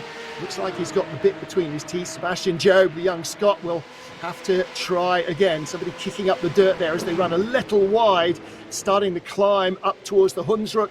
Then plunging downhill out of Slotemacher now, after Rob Slotemacher, and then down into turn 7. These sweeping downhill corners really try and throw you off camber, really try and throw you offline. You've got to be absolutely precise as you come over the brow from Skyfluck, because otherwise you'll still be paying for it here in turn 9. Well, there's the race leader, Graham Carroll, number 21. Tommy Osgaard, not quite close enough to do anything about him, still half a second back. There, 43, Brian Lockwood in 3rd place. He's doing a pretty impressive job hanging on there. Lockwood from Tallahassee in Florida. So, yeah, early morning, early-ish morning start for him at least. Not too bad starting here in the early afternoon Central European summertime. I'll tell you what, I have been impressed by Brian Lockwood. I've seen him in multiple events on broadcasts that we have done, and he's seemed to have just come through and progressed in this last year. Seems to have really stepped up a gear and done well to qualify for this championship, and showing he deserves to be up there challenging for a podium position. But this battle for 4th and 5th place, if they're not careful, those guys at the front are just going to pull away. Yeah, and that's a little bit of racecraft there. Sebastian Job, if he thinks he's quicker than Joshua Rogers, don't forget he was ahead of Joshua Rogers on the grid, so he's not qualified quicker because the top 8 were reversed. But if he thinks he can race quicker, he's going to have to race smart as well, and he needs to work with Rogers, not make Rogers defend, allow Rogers to use the racing line so the two of them will go quicker, because you're right, the top 3 are starting to pull away. The gap between Brian Lockwood and Joshua Rogers now over half a second. Lockwood 8/10 away from the lead, so they're not going to get Graham Carroll. They're unlikely to get Tommy Osgaard, but what they could do is gang up and try and take 3rd from Brian Lockwood. Lockwood is on his own. He's not going to be trying to attack anybody, so definitely Joshua Rogers there in the red, white and black number 92. He is the man who's got to make the moves. He's got to tow them up to Brian Lockwood if he wants to finish on a podium. He's going to have to ignore the fact that Sebastian Job is there, that Jeff Chiassi is there, that Dane Warren is there as well. But the good news for him is that's the end of the queue, because then there's a little gap back to 8th where Alejandro Sanchez is. He's about a second away from the back of this little queue. Yeah, this front queue now, as you mentioned, just moving that away a little bit, just spreading out the field now. You've got little battle packs throughout the field, so you've got this front 7 all in a line, and then you've got that gap to the block of 3 of Sanchez, Fluke and Castrolado, and then you've got a big gaggle of cars behind Martin Kroenke as well. So you're seeing how this track just spreads everyone out over the progression of the race, but they still stay in those battle packs in that slipstream battle. But really, there's not too many moves going to be happening at the moment. It's mainly, I would feel, trying to force the mistake from the other driver, but at the moment these are the 40 best drivers in the world in sim racing, so it's going to be very difficult to force and pressure a mistake on those drivers. Well, look at the ticker across the top. 33rd place at the moment is Jonas Wallmeyer. The last time we checked in on car number 69, Max Verstappen, that's where he was. And if you look at the ticker, he's not further down the order. Where is Mighty Max? The answer is he's already, well, at the start of this lap, he was up to 21st place. So I'm not sure who's made overtakes, but I'm absolutely certain that Max has made more than anybody else. Homing in on the top 20 at the moment. That's The 77 car, Valtteri Alander, the Finn for Vendaval Sim Racing, right in front of him. And, you know, he will know who's coming up behind him, and he will know that he wasn't there a couple of laps ago. Here comes so that Job. always sows the seeds. Here comes Job down the inside, Job into Tarzan. Again, you can see 92 picking up the throttle really early at Joshua Rogers, just starting to drive the car off the corner. 911s really respond to that with a lot of weight still over those rear-driven wheels. They work in a different way. I know I'm going to shot down for saying this. They work in a different way to racing cars. A 911 is a very different thing. Okay, these are very different from 1960s or 70s 911s, but nevertheless, you have to drive it with the back end. I think that's where Max Verstappen is really enjoying these cars, probably, because it's like a low downforce F1 car. It's got plenty of power. It's got lots of mechanical grip. And Job again down the inside, and that could work, except the road now goes left. And that means that he is on the outside of Joshua Rogers in the 92 car. It's exactly where he tried before. This is where Rogers got by him when he was trying to take third from Brian Lockwood. But Job has got more pace than Rogers here. Now he's going to have to go down the inside into the S's, and that is what he was setting up. And Rogers on the dirt right behind them. Jeff Gyasi in the Porsche Esports Carrera Cup Brazil #7 car. And again on the inside, he's not waiting, is he? 30 seconds on the clock. This is Sebastian Job going for 4th place, trying to take it back from the champion Joshua Rogers, and it's a drag race across the line to start the final lap. Rogers just gets his nose in front. They're going 3 wide down to Tarzan. Gyasi goes, oh no, we're not. Now you can make the outside line work. Final lap, Sebastian Job trying to get it hooked up there, trying to keep the pressure on Joshua Rogers. Rogers in 92, still with his nose in front for 4th place. And did you notice how close Brian Lockwood has got to Tommy Østgaard? They are barely half a car length apart, so the battle for 2nd is livening up as well as the battle for 4th. This is sensational stuff, and this is why I love commentating on the Porsche Tag Heuer Esports Supercup. It's brilliant, close action between the best drivers in the world, and as you mentioned, that battle for 2nd place is really heating up as well. So we've got 2 great battles at the front of the field here as we're heading into the second half of the final lap of this sprint race. Yeah, final lap confirmed as we head into the long left-hander at turn 9. So you come up over the brow and then start to sweep down again towards the S's. And is this where Brian Lockwood makes a last lap lunge for 3rd place? He's not close enough. The door has been firmly closed by Tommy Østgaard. He just had enough there, and so he keeps his nose in front. Out front still, as he has been since turn 1, Graham Carroll. So this is going to be a race that he won right from the very beginning. Graham Carroll is going to take the checkered flag to win the first race of the Porsche Tag Heuer Esports Supercup by iRacing for 2020. The Scot is the victor. 2nd place goes to Tommy Østgaard. Brian Lockwood in 3rd, and Josh Rogers held on to 4th ahead of Sebastian Job and Jeff Gyasi. Looking back now, the question is, where does Max Verstappen get to? Looking for the 69 car to come across the line, and he was in 21st place. He's finished in 21st, I he can has tell you. finished in 21st place. That is a fantastic start to his Porsche Tag Heuer Esports Supercup career for Max Verstappen. Breathless stuff. And Graham Carroll, the Scot, is the man who claims victory from Edinburgh to the top step of the podium. Tommy Østgaard from Norway in 2nd place, and Brian Lockwood rounding out the top 3. He had a lot of work to do for most of that race. Brian Lockwood did not flake under pressure from the champion Joshua Rogers or Sebastian Job. Jeff Gyasi rounding out the top half dozen. And don't forget, of course, this is where they start race 2. So Dane Warren 7th, Alejandro Sanchez 8th, Jamie Fluke 9th, and Ricardo Castro-Lado will round out the top 10. From 11th on down, Martin Kroenke and Mac Backham. The 2 teammates were so close together, weren't they? And then Alexei Usyakala, he lost ground right at the start. Sindri Setsas, Christoph Dambitz, And then Thibaut Gazobon, the 18-year-old, the youngest man in the field. He finishes inside the top 20, which is rounded out by Valtteri Alander. The Finn is going to have pressure on his shoulders right from the word go, because he has got Max Verstappen behind him. He finished in 21st place.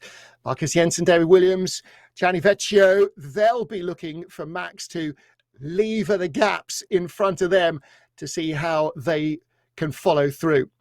And then as we get on to the final page of our results for this first race of the season, we will see some disappointment there as well.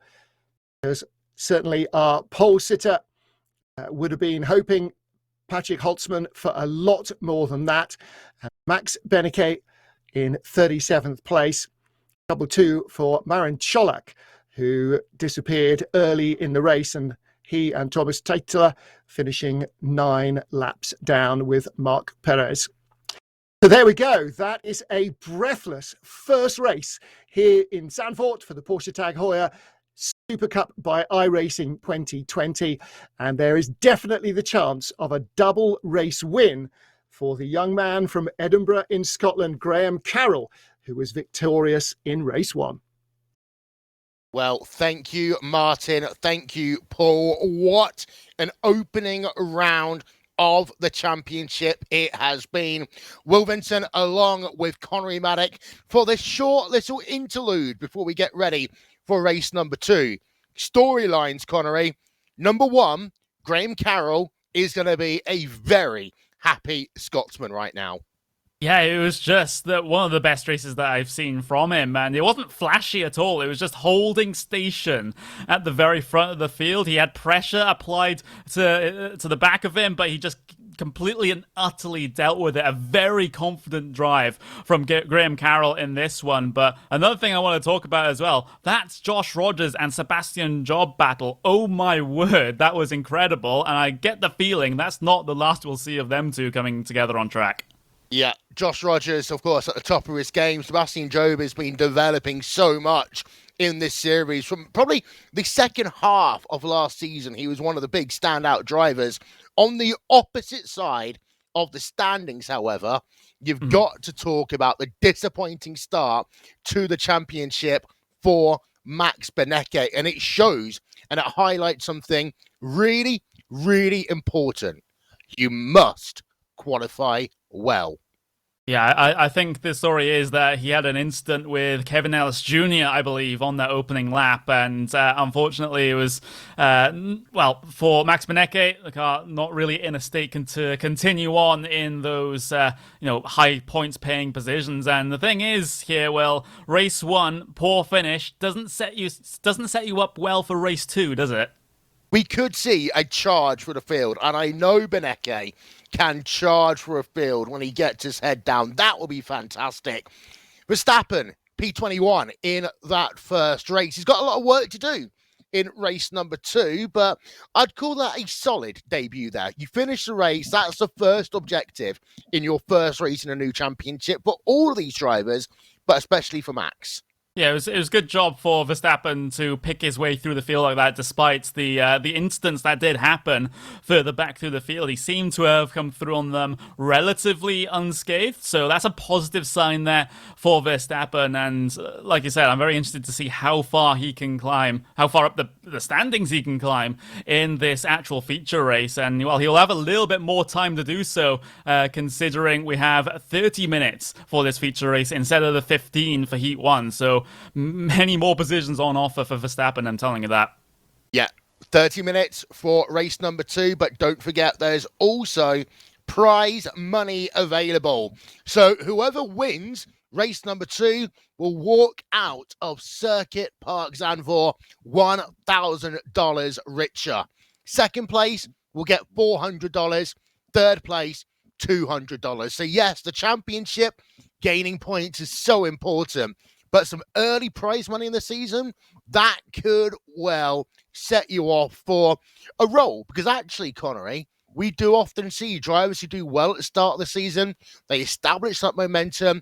It gets them on that roll. And I'm sure Graham Carroll would love $1,000 in his bank account. Another clean start here, and he might just be, already has one hand on the money, considering how difficult it is to overtake here, and the defensive efforts that we know Graham Carroll can put up. I remember in a series I broadcasted a long time ago, it was always him putting up the massive defensive efforts to be able to secure positions. So look out for that in this next race. Also look out for Brian Lockwood as well, because that was a very surprising finish in heat race number 1. I didn't, coming into this series, I didn't expect that he would be a driver mixing it in at the front, but he's done so here at Zandvoort, at least for Heat 1. So if he can carry on that form into the feature race, then he might be on for some prize money as well.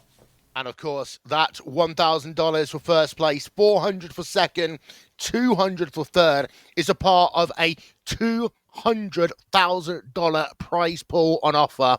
The winner of the series, well, that'll just be $50,000 to the good after 10 weekends worth of racing.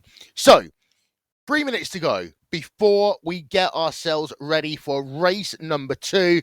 Come on, Connery, give me a winner. Give me a top 3, actually. I think Graham Carroll's going to win this feature race as well, so he'll do the double in the first round of the season. Josh Rogers, I think he'll be a little bit more aggressive in this race. You saw him try to get aggressive with Sebastian Job, but he was able to only just file himself through. But given a little bit more time in this race to try and construct these passes, I think Rogers will have a little bit of a better time. So he'll be inside the top 3 as well. And of course, it's going to be a toss-up between, I think, Lockwood and Job for that next podium position. It could be a case of 2 Red Bull Racing Esports drivers on the podium. It could be a case of 2 drivers from the wider VOS Koana SimSport stable on the podium. But who knows? Anything can happen in the Porsche Tag Heuer Esports Supercup, and anything can happen at this racetrack. And with that, let's hand it back over to our commentators, Martin Haven and Paul Smith. Thank you, Will. Thank you, Connery. Yes, just getting our breath back here and looking at the mouth-watering prospects for race 2 here of the Porsche Tag Heuer Esports Supercup by iRacing for 2020. The second race at Circuit Park Zandvoort, one of the classic old-school Formula 1 tracks. They first raced at Zandvoort actually on the streets of the town on this North Sea coast. In 1939, they had planned the next year to build a racetrack. That obviously had to wait until later in the 40s. And from the early 1960s, it has been the home of the Dutch Grand Prix. So, okay, buckle up. There's the Netherlands, the North Sea between the Netherlands and the east coast of Great Britain. And when I say on the coast, I mean on the coast. It is a few hundred meters from the beach. Look at the sand dunes all around. New Holiday Park on the right-hand side there. That's where the old Formula 1 track used to go, around to the right. But the current, or up to 2020 version of Circuit Park Zandvoort is there as they raced it in the in this century. So we have our 40 cars getting ready to start again, and all eyes will be pretty much on the car that's on position 1 on the grid, and the next few, and on the car that's on position 21 on the grid, because that is where we find Dutch superstar Max Verstappen, not a pro sim racer like everybody else in the field, but a genuine, actual Formula 1 driver who has had laps on the new circuit here at Zandvoort as well as the old one.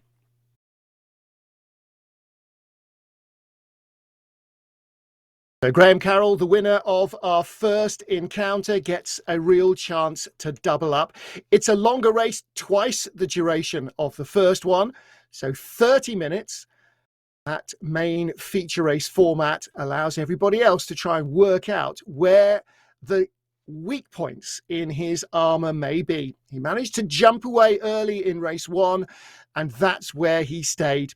Following him onto the podium, Tori Usgaard, and he will start alongside Brian Lockwood, 3rd place in race 1, ahead of Joshua Rogers. The reigning champion, though, starts 4th. Sebastian Job in 5th place, very racy in race 1, lost a spot to Rogers with a an attempt on Lockwood midway through the race. And Jeff Chiassi, the Brazilian, he will start on row 3 on the outside, 6th position. Behind them is Dane Warren ahead of Alejandro Sanchez. Then we saw a little battle behind Jamie Fluke and Ricardo Castro-Ledo all the way through race 1 between Martin Krinker and Mac Backham, his teammate. Will that happen again? We are ready to race at Circuit Park Zandvoort, and away we go. The second round of the Porsche Tag Heuer Esports Supercup by iRacing 2020 is on. The poleman leads them into the first corner. Can he avoid getting tagged into Tarzan? He does. 69 in the middle of the pack, Max Verstappen. And Carroll almost runs out wide into the sand there. Graham Carroll, the race leader, though, controlling the start well. Tommy Osgaard with the white sides to his car and the purple bonnet. He is in second, and Joshua Rogers has already made the jump ahead of Brian Lockwood, who's down to 4th. The champion 92 with the red VRS bonnet. He is already up to 3rd. Sebastian Job in 5th position. And look at the white bonnet and the Brazilian rear quarters of car number 7, Jeff Chiassi. He is in 6th. Perfect start for Graham Carroll, Paul Smith. He just had to get out of turn 1 safely to stand any chance.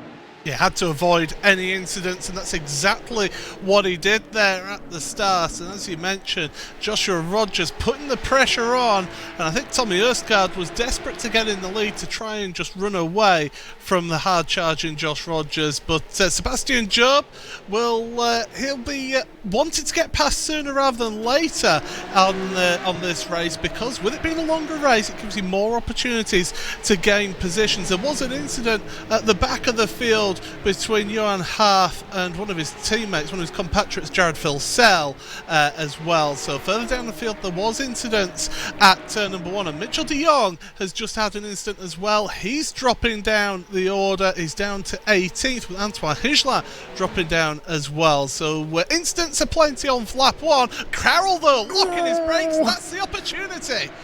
Yes, gave that away. Usgaard through into the lead, and that will give Joshua Rogers in 92 all the encouragement he needs. Okay, 1 lap in, and the lead has changed already. Everybody needs to settle down now. I know the pulses will have been racing. I know their mouths will have been dry and their palms clammy before the start of this, but that's exactly what he did not need to do. Poleman from the first race, Patrick Holtzman, was out on the first turn, and he is in trouble again. He is going to have a double zero weekend. That's an absolute horror. He was 8th fastest in qualifying, top 8 reversed. He had the pole position, couldn't make good use of it. And this time, in the second of our races, Graham Carroll giving away the lead. Max Verstappen, though, working his way very quickly up the order. Look at the ticker on the left. He is in 14th, started 21st, so he's passed 7 cars on the opening lap. I would love to see his onboard stream in Tarzan and through Hugenholz and Hunsrück, because I bet it was just mayhem. There he is, car number 69. Now he's got to make the jump from where he is now up to Thibaut Casabon, who is racing for Romain Grosjean's team. The 18-year-old is the next car in the train, but he's a second ahead at the moment of Mighty Max. Leaders come streaming down the main straight, so 13 cars in the queue. Sebastian Job again looks deep, and again Rogers looks deep as well. That was more in defence than in attack, but it didn't hurt him. He closed right up on 21, Graham Carroll. So you've got the 2 Red Bull cars. Graham Carroll, race 1 winner. Between them is the defending champion. And already the champion has started with a good points score, and that is the key at the beginning of the season. It was interesting to see that Graham Carroll missed his apex once again through Tarzan. Now I know it's cambered and it works in your favour, does that corner, so it doesn't matter too much if you're not right up against the curb on the inside, but when you've got somebody that close behind in Joshua Rogers, it can give him the sniff of an opportunity to stick his nose in there. So Graham's got to be a little bit more careful coming into Tarzan this next lap, but it is giving Sebastian Job the opportunity of getting right up on the tail of Rogers, and Graham Carroll in that, the Scotsman from the Red Bull Esports, Red Bull Racing Esports, should I say. He'll be hoping that his teammate can start slowing down Josh Rogers from behind. Job as well, fastest lap on that last lap, but that time will come down. Now, the other advantage for Carroll is that we saw from race 1 that 22, Sebastian Job, his Red Bull Esports teammate, will be in any gap like a rat up a drain pipe, whether it's inside or outside. So he is definitely one of the most aggressive racers in the top 10, and they are slowly dropping Brian Lockwood, 43, in 5th place. So it's now a three-way battle for second, and up the inside, Job, just on the left-hand side of your screen, dive down the inside. So now he's got his braking right, and he has overtaken Rogers. He's gone back up into 3rd place. Now, he is not going to play rear gunner for Graham Carroll. That much I can absolutely guarantee you. Sebastian Job, English, Graham Carroll, Scottish, teammates they might be, but they are going to fight each other for this championship. And the basic rule of motor racing is, if you can't beat your teammate, you're never going to be champion. So you've got to beat your teammate first. They are the most dangerous of your rivals. Well, they are the yardstick for you on that track, because they're the only other people that can have access to your data. You can see their data, you can see where they're faster, where they're slower, what they're doing with the setup as well. So they are your yardstick out there. But remember, this is not a team championship, is this? This is very much an individual championship. So yes, they may be in these stables, in these teams, these big, huge teams that are racing in this championship, but it is all about the individual at the end of the day. This is an individual championship, and that's where the big bucks are. And we heard from Josh Rogers about leaving Australia, moving to Germany to live with his teammates, to work closely with his teammates, physically closely, as well as, you know, mentally closely. And that's a big difference. You know, they all get on well in the house. I'm sure they all get on well, that are super competitive, but there's a $200,000 prize fund, as well as all the kudos of winning races and winning this title. So yeah, as soon as they buckle up into their rigs, that's it. Gloves are off, all bets are off. Teammate, no. Everybody is here to win this for themselves. As you say, unless you're sharing the same car, strictly you're not teammates. You're just rivals who happen to be in roughly the same livery, or in this case, exactly the same livery. So I don't think we're going to end up with a multi-21 situation here, that's for sure. That's what we're saying. Or a multi-22. Yeah. I don't think that's happening. But Sebastian Job, look at him again. Every corner, every braking zone, he is shaping up behind his teammate. So Graham Carroll in 21, Sebastian Job in 22. And Job is absolutely using classic racing driver psychology. Put the car where it shouldn't be. Make him look for you. Because if he's looking for you, it's distracting him from doing what he should be doing, which is using his racing line. And particularly, you know, it's that classic cannonball line job where Sammy Davis Jr., dressed as a priest in the Ferrari, just rips off the rear view mirror. I don't need to see what's behind me. When you're racing, you just don't need to see what's behind you. Concentrate, line and length, on what you're doing. And that's what Osgaard is doing out front. He is just starting to creep away. Tommy Osgaard, just fractional increments, and it's all added up to a second gap now over the two-way battle for second. I was about to mention that Tommy, another couple of hundredths, about half a tenth quicker on that last lap compared to these two, but you know, these two drivers, they both used to race in Formula Ford 1600s. I know Sebastian more recently in the scholarship back in 2018, so they've both got real experience on the track. They know what to do. Graham Carroll, of course, a Walter Hayes champion, Walter Hayes Trophy champion. So they're both really good pedalers. They know how to race, they know how to win in single make categories, and these two are showing what they can do out here in these Porsche 911 GT3 Cup cars. There's a great expression, you only need two cars to make a race. These two cars are definitely making a race, but right behind them, Joshua Rogers. Now, if you're Rogers, you're the reigning champion, you've already had a top 4 result in race 1, good points, You've just been eased out of third place, but we've still got 20 minutes to do. What you do now is you do absolutely nothing but think. You figure out where you're going to turn over Sebastian Job on the final lap. You also have your spidey senses tingling. Anytime you see Job moving offline, he might be making a pass. So now, coming down the straight, Job is right behind Carroll. 22 has disappeared behind 21. Carroll goes defensive. Job lunges late down the inside again. And is there going to be contact? Where's the gap? If you're in 92, Joshua Rogers, you're looking for where they're going to go. Couldn't quite get there, but Sebastian Job got the job done. Dive down the inside of Graham Carroll. Inside or outside works. Outside is very high maintenance. If you're leaving yourself exposed to your teammate, he'll just run you off the outside of the corner. So he went inside and he made it stick. And those couple of opening laps where he was missing his braking, he has tidied that up, hasn't he? He's really got that nailed. He knows how to get by into Tarzan. He could yet win this. Back to Max Verstappen. Max is all over the back of Thibaut Casabon now. Thibaut, 18 years old, the youngest driver in the field. And Max, the least experienced pro sim racer, straight up the inside. He knows what a pass looks like and shows Thibaut exactly where his skills lie. And I don't know how much time Max has spent in these cars qualifying for this, because don't forget, when everybody was starting to get their Porsche Tag Heuer Esports Supercup season plan together, Max was very firmly going to be driving Formula One cars.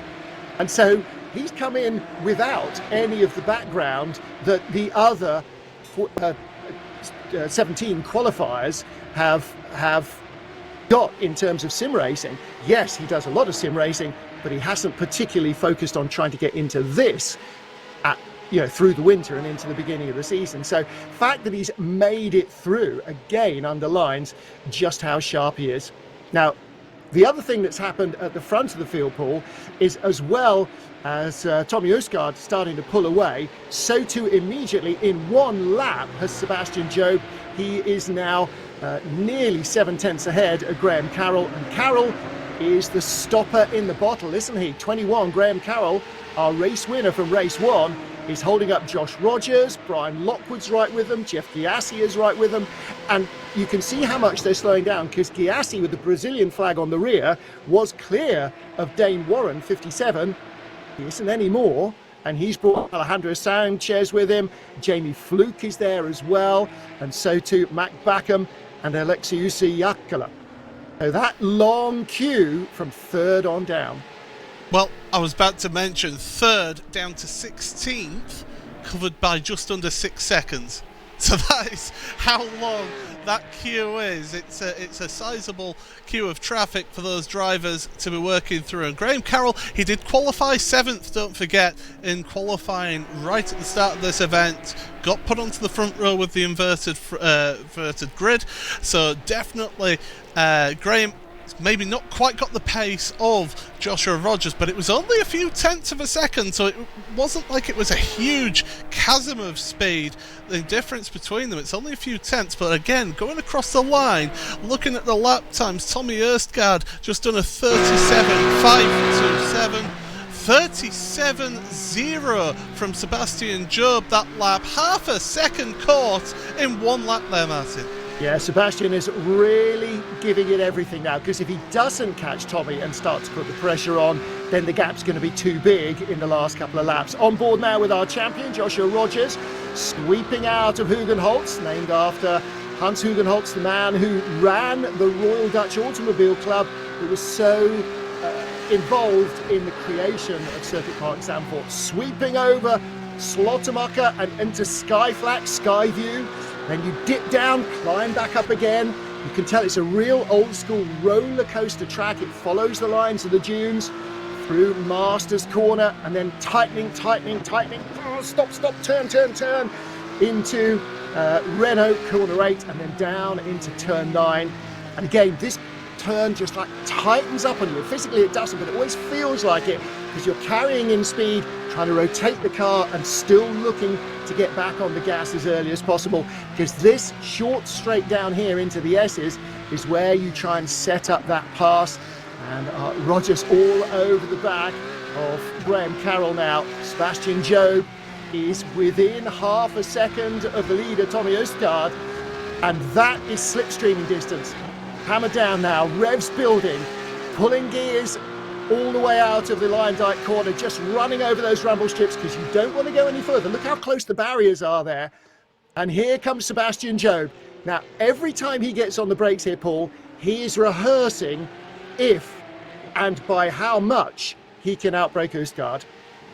Yeah, he is really getting into his head, and I mentioned it in the Porsche Esports Sprint Challenge about how you don't want to spend too much time behind the driver in front. You really want to get the move done and out the way, so you don't end up basically following their line and following their braking for too long. So Job will want to get this move done as quickly as possible. He'll preferably want to do it at Tarzan because we've seen him do that a couple of times this race, but it was 0.3 of a second again last lap that he cut out of Tommy Østgaard. So he's got the bit between his teeth right now as the young Englishman, and he's given it absolutely everything through this middle part of this course. He just seems to have the edge through this more technical part of the track. And I think you're absolutely right, and I think that's why he can make Tarzan work for him, because it does look like he's got the car really well planted on the nose.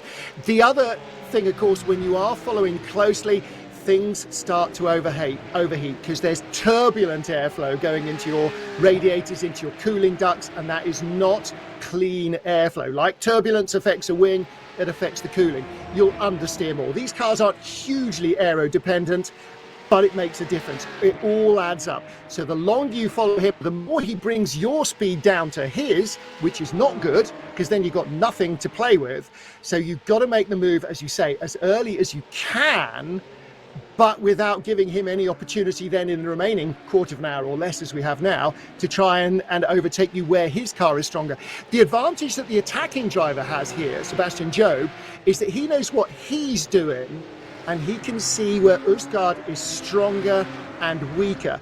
And should he get by, that helps Job. Østgaard doesn't have the same information about his rival, so he's going to have to work that out a little bit later. So the Coanda driver, at the moment, he's leading, but he's losing time, and he isn't going to have the same amount of information to fight back. Again, Sebastian Job is doing a phenomenal job here. The boy from East Grinstead really having a good race, and if he doesn't win it, at the moment, that's going to be a surprise. Yeah, he's looking everywhere, looking left, looking right. He's trying to get into the mind of Tommy in front. Of course, it was brought up by our colleague here, Connery Maddock, that Tommy Østgaard only won one race last year at Spa-Francorchamps. Here comes Job. Can he hang it? Yes, he can. Østgaard's losing the back end. Great move in the S's by Sebastian Job. He set that up quite early, and Tommy Østgaard just didn't quite have the handle on it. Through into second has gone Graham Carroll. Through into third has gone the reigning champion Joshua Rogers. Is he on for a podium here? Østgaard will be rattled now because he's got Lockwood right behind him. 43, Brian Lockwood, the American driver, right up behind him. He's going to pile the pressure on, trying to go down the inside. Undercuts Østgaard trying to go around the outside of Rogers, can't get it done. Lockwood didn't have enough traction there either. So huge drama there in the S's, and that is another classic Zandvoort overtaking opportunity.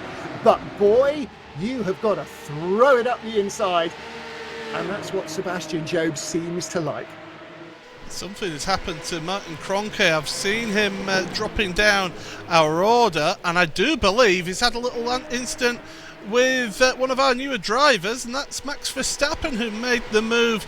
It's like turn 2 he made a move. Well, anyway, Martin Kroenke has ended up in a barrier, I could tell you. We'll have a look on a replay. Yeah. Verstappen down the inside, and Kroenke fights it, but Verstappen's got great drive off the corner, so they go over Gerlach, the left-hander, and then, Max just couldn't hold it and ran out wide, and in the end, Kroenke, I'm afraid, was the innocent party there. So the Vodafone replay showing that Max Verstappen making contact with Martin Kroenke, and Kroenke The German driver for VRS Coanda Simsport out and into the barriers. That is a tough break for him. Max is up to 12th at the moment. He is 2.2 seconds behind the car in front of him, which is Alexei Usiakala. So he is closing a little, and Usiakala may well have to mind his P's and Q's. Headlights flashing at the back of the queue. Not sure that works in sim racing quite so much, does it? Unless you can actually flash the lights on and off in your rival's sim room. Let's reset our race then. Sebastian Job leads for Red Bull Racing Esport, number 22 car. Last year's third place man in the championship. Graham Carroll, the race one winner, his teammate from Scotland in the number 21 car is second. The champion, Joshua Rogers, VRS Coanda Simsport, the Aussie now living in Germany, he lies in third place. And then the man who got the lead in the first corner, Tommy Østgaard, the number 58 car, in fourth, ahead of Brian Lockwood, black, yellow and white, the 43. Then Jeff Chiassi, and the Brazilian seems to be in either in sixth or seventh all the way through both races. So this is going to be a solid weekend for him as well. A little further back, looking at 98, Kevin Ellis Jr. There's Martin Kroenke, still with damage. Through past him goes Jack Sedgwick. Does he? He should do. I think that left front corner is not going to be helping Martin Kroenke with that damage. It'll turn left okay, because that's not what you use the left tyre for. Turning right here is not going to be feeling very comfortable. Right behind Valtteri Alander. All these guys have been passed by Max Verstappen on his charge up from 33rd on the opening lap of our first sprint race up to where he is now, 12th. Plenty of action all the way down through the field. Just a little spin for Max Beneke. And again, the innocent victim there, tagged into a spin. Back with Graham Carroll. Yeah, that was Thomas Tatala who'd got involved in that one as well with Max Beneke. So Beneke not having a good start to his championship, that's for sure, in this opening two races of the season. So he'll be wanting to quickly forget this one. And luckily for the drivers, it's a quick turnaround, because we're back again next week at the Circuit de Barcelona Catalunya. One of the most important things you can do in any form of competition, whether it's ballet, whether it's racing, whether it's parallel bars, whatever it is forget the bad days and don't take the good days too seriously either. You've just got to keep looking. And that's really one of the ironic things, drivers on the podium, a couple of minutes of excitement, immediately they come off, analyse this race, move on to the next one. Good, bad or indifferent, you have to leave it behind you mentally and just take out of it what you can. Østgaard, Lockwood. This is the battle for fourth place. They're only half a second behind the reigning champion Joshua Rogers. On board with the American Brian Lockwood. Look at this. This is a great view. Revs rising, just a little bit of rear slip as you drive it out of the Lyondike straight. Now he's in the slipstream. Now we're going to start closing now. Here we go, here we go, here we go, here we go. Can he go inside? Can he go outside? Has to go outside. We saw Østgaard going slowly but late. And that's where you ease your rival up onto the curbs. Perfectly legal. Østgaard sort of had the line, if you like, but Lockwood's got more speed at the moment, I think. Now you start the climb, and again, look at the onboard here. Little blind brows everywhere, over the top and dropping down, plunging through the Hunsrück, climbing again, up through the right-hander, Rob Slottermarker, and then over the brow, Skyview, Skyflak, and then dropping down again. Fantastic roller coaster course. Go ahead. I was going to say, I've noticed on the timing sheet we've lost Jeff Chiassi from sixth place. So Jamie Fluke's now up into sixth, Dwayne Warren seventh. What on earth has happened to Jeff? I don't know. We'll have a look on the replay here. Turn 3, Huggen halts, and gets turned around and picked up and over against the wall. That's the race over. Norbert Mikulits and Ivan Muller know exactly what that's like. They had a similar incident and both ended up in the barriers in last year's World Touring Car Cup. Now then, here is our race leader, number 22, Sebastian Job. And having just said how well Jeff Chiassi was doing, 7th-ish in both races, I did wonder to myself, is there such a thing as a virtual curse of the commentator? It would appear there is. Yes, there is. I can That's tell bad you. news, because wasn't it me a couple of laps ago that said if Sebastian Job doesn't win this, it's going to be a surprise? Oh dear. Meanwhile, back with Østgaard and around the outside, Lockwood. Now, outside, inside, trying to make that work. And there's a good bit of racing tactics. If your rival goes inside, make him go in too deep. Don't commit to the outside early. Sit right behind him. Take some air off that rear wing. Try and make him go in too deep and then be ready to cut back. It doesn't always work. Probably doesn't very often work, but you've got to have these things in your head. Inside the final 5 minutes.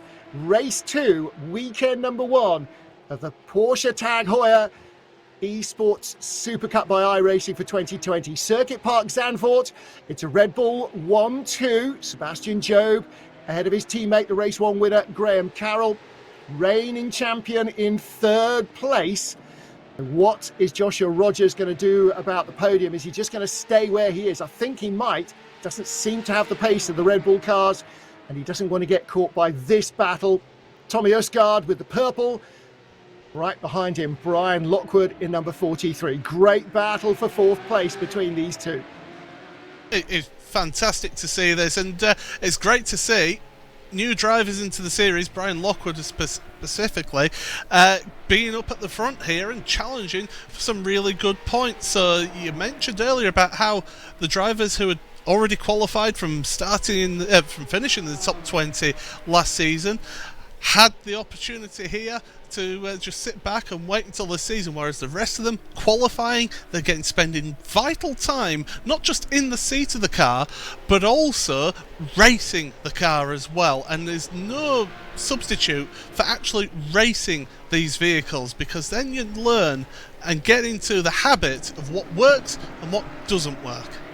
Exactly right. I don't think anybody's been sitting back and relaxing, that's for sure. If you're in the top 20, you want to be at the top end of the top 20 this season. So right from the moment you get the ticket, you are working hard. Jamie Fluke here from Northern Ireland, from County Armagh, in the number 49 car. And Jamie in 6th position, holding off 57, Dane Warren, the Australian. These two just a little bit behind the Østgaard and Lockwood battle, but should there be contact, would either of them get back on before these guys got to them? I doubt it. We're inside the final 3 minutes. The leaders will be almost heading down to the Ari Lyndike corner now to start what might be their penultimate lap as we watch this battle. And by the way, catching these guys, look for the white with orange of Max Verstappen. He is currently in 11th place. In the top 10 is Alexei Yusiakala. He is just half a car length off the back of this queue. Max has still got some ground to make up. 2.3 seconds between him and the top 10. And there he is in the background, car number 69. I'm sure that's the only number that was left. No other reason for that. He's not any kind of a joker, is he? 49, just hanging on in 6th position, and 69 in the back of this queue, or trying to catch the back of this queue. Inside the final 2 minutes, they're lapping 1 minute 37. They'll get this one plus one more before time runs out. So at the end of this, it'll be 2 from home. At the moment, I was going to say, I think it'll be a tall order for Max to actually catch up to this pack now, unless they start tripping over each other, because he's not been lapping that much quicker than this queue of traffic. So I think he's pretty much signed, sealed and delivered us into that position. But further forward, Brian Lockwood is making some moves on Tommy Østgaard. We just see him in the background there. Yeah. He was trying, but no opportunity forthcoming. No, it looked like Østgaard just drifted out wide, and again Lockwood is inside him again. Didn't quite get the move made. Now that means coming down to the S's, Lockwood is just a fraction further back than he would have wanted. But again, we talked about this with Sebastian Job, how he looked like the car, he got it really planted on the nose, how he can brake deep, how he can still get the car to rotate, to make the turn without just scrubbing away an understeer. And that's what gave him the advantage to get ahead of his teammates, and especially to get ahead of the former leader, Tommy Østgaard, in 58. 37 seconds on the clock. So time is fast running out for Brian Lockwood, but I think Lockwood has got more front end on his car. That doesn't mean you're guaranteed a pass, but it means if you can stick it in somewhere, you've got a better chance of making it work. And I think that Østgaard is very well aware of that. Norwegian is really trying to keep his line as tight as humanly possible. Just in front, you can see Rogers throwing up the dirt as he cuts the corners across the curbs. These guys will have rehearsed this Zandvoort circuit. Whether they know it or not before the season, whether they like it or not, is neither here nor there. You've got to perform, and they will have done countless laps around this track to make sure that they have a chance of doing so. Final lap for the race leader, Sebastian Job. Final lap in second place for Graham Carroll, and closing a little on him in third, Joshua Rogers. But the potential for a pass is here. Brian Lockwood closing down into the S's. Tommy Østgaard just with enough to keep him out. Yes, Østgaard cuts right to the inside of that left-hand apex, and that is very likely to be the last passing opportunity. So we had a Red Bull Race 1 winner in the form of Graham Carroll. His teammate Sebastian Job from West Sussex is going to claim victory in the main race here at Circuit Park Zandvoort. 2 races in, and his first win of the season in the Porsche Tag Heuer Esports Supercup by iRacing 2020. Sebastian Job, the race winner. Teammate Graham Carroll in second. Joshua Rogers, defending champion, on the podium. Martin Kroenke a long way down in 20th place at the end of the race after that contact with Max Verstappen, who ended up in 11th place at the line.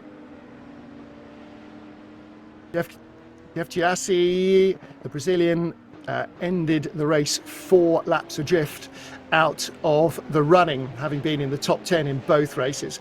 So there is your finishing order for our second race here in Zandvoort. Sebastian Job winning by 2.2 seconds in the end from Graham Carroll.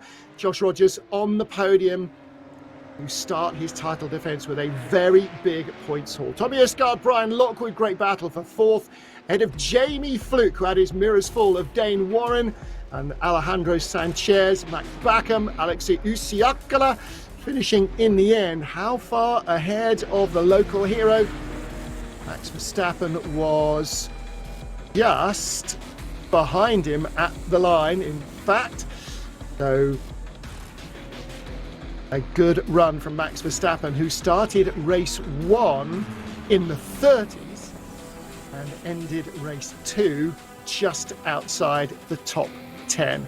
Pretty impressive showing from the Dutch driver on this Dutch circuit. Youngest man in the competition, Thibaut Casibon, finishing in 12th. That is the rest of the top 20. So Paul, the tough breaks were being handed out as much as the prizes here, I think, in this first race weekend. Max Benecke, 27th here, has just had an absolute shocker. Yeah, the man who finished this championship second place last season, absolute nightmare of an opening round of the championship, and well, I think he'll be happy to just say, right, that's it, that's done, let's move on, next round, let's go to Barcelona and have a much better one. But certainly he will not be happy with his performance there, and getting caught up in a few different incidents. It wasn't the only one, that's for sure, but you know, I was impressed by Gyasi. Actually, I really was. He was able to keep in that battle at the front and to put the pressure on. Just unfortunate what happened down there at Hugenholtz, but really impressive first round. Great to be back in the commentary box on this championship, and I can't wait till next week. Yes, next week, May the 9th, Saturday, May the 9th, Barcelona. And again, we will have our support race, and then the feature race will be back at 1500 Central European Summertime, 1300 UTC, Greenwich Mean Time. And then May 23rd to Donington Park in Great Britain for our third race weekend. Into June, we go to Le Mans on June the 13th, the middle week. And Circuit de la Sarthe, that is not the Bugatti circuit. The Bugatti circuit is the shorter permanent circuit that the bike racers use for the MotoGP and for the 24-hour bike race. Circuit de la Sarthe, that's the public road race that they use just once every season. And from there to the Green Hell, the Grüne Hölle, Nürburgring's Nordschleife, one of the most demanding, challenging, scenic, exciting, terrifying racetracks. Every possible name you can think it's been called. Silverstone at the end of July or mid-July, and then beginning our August run of 3 races in 4 weekends. Road Atlanta, just north of Atlanta, Braselton, Georgia, a fabulous racetrack. Brands Hatch Grand Prix circuit for race 8. Full circuit at Spa-Francorchamps for race 9. And then what a great place to start or finish any season. Autodromo Nazionale di Monza in the Royal Park in Monza, just north of Milan in Italy. September the 19th, we will find out who will be crowned champion. The Porsche Tag Heuer Esports Supercup by iRacing for 2020.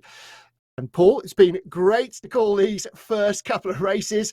I have to say, I'm really, really looking forward to next Saturday and just see who comes out on top at the Circuit de Catalunya. Yeah, it's great. It's a fantastic series. The mix of tracks that we've got coming up is certainly going to favour certain people more than others.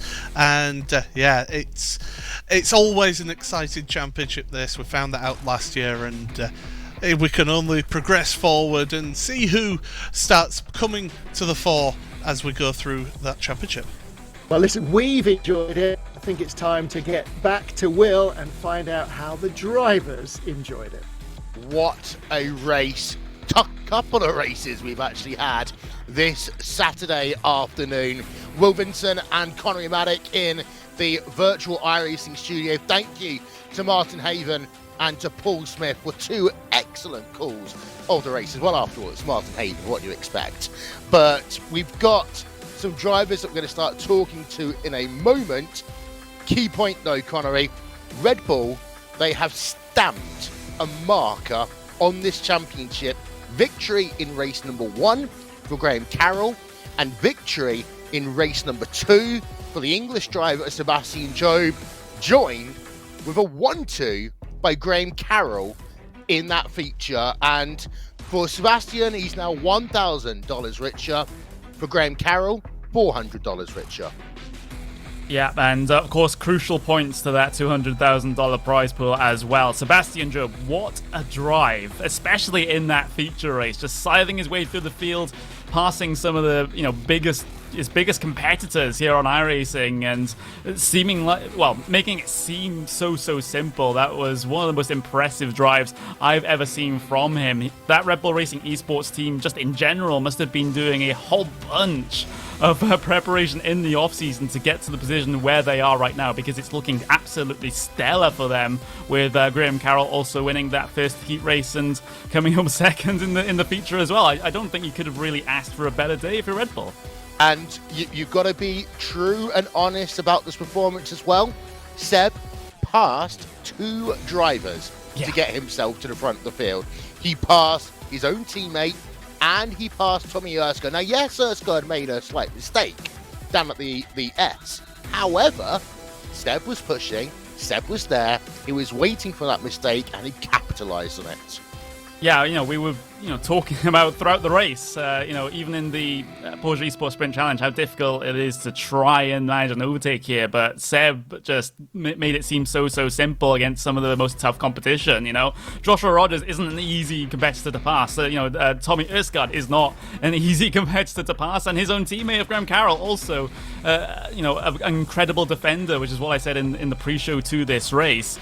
And he was just the class of the field here today with this feature race win. So that's going to look absolutely amazing coming into the next couple of rounds, because he has that momentum at his back now. He never had any sort of momentum in the first season of the Porsche Tag Heuer Esports Supercup in 2019. He got off to a horrible start to the season. But now he's got off on the right foot, and the sky's the limit from here. You stole my M word. I was going to use momentum when we talk to Seb. We'll talk to him anyway. Sebastian Job, the winner of the feature race here in the first round of the Porsche Tag Heuer Esports Supercup by iRacing. And well, Seb, you had yourself a good race number one.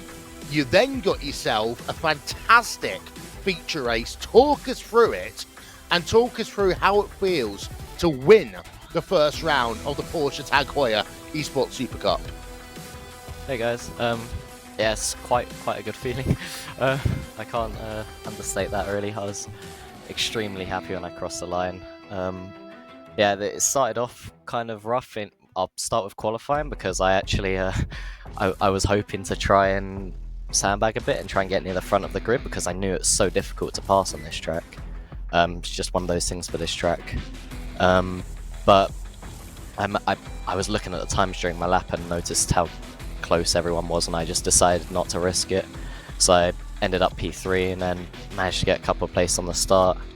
Fortunately, I lost out a couple of laps later battling with Brian and fell back. But yeah, and then had what I have to say is one of the best battles of my career with Josh. I've got to give him so much respect for that. It was simply incredible how close we were.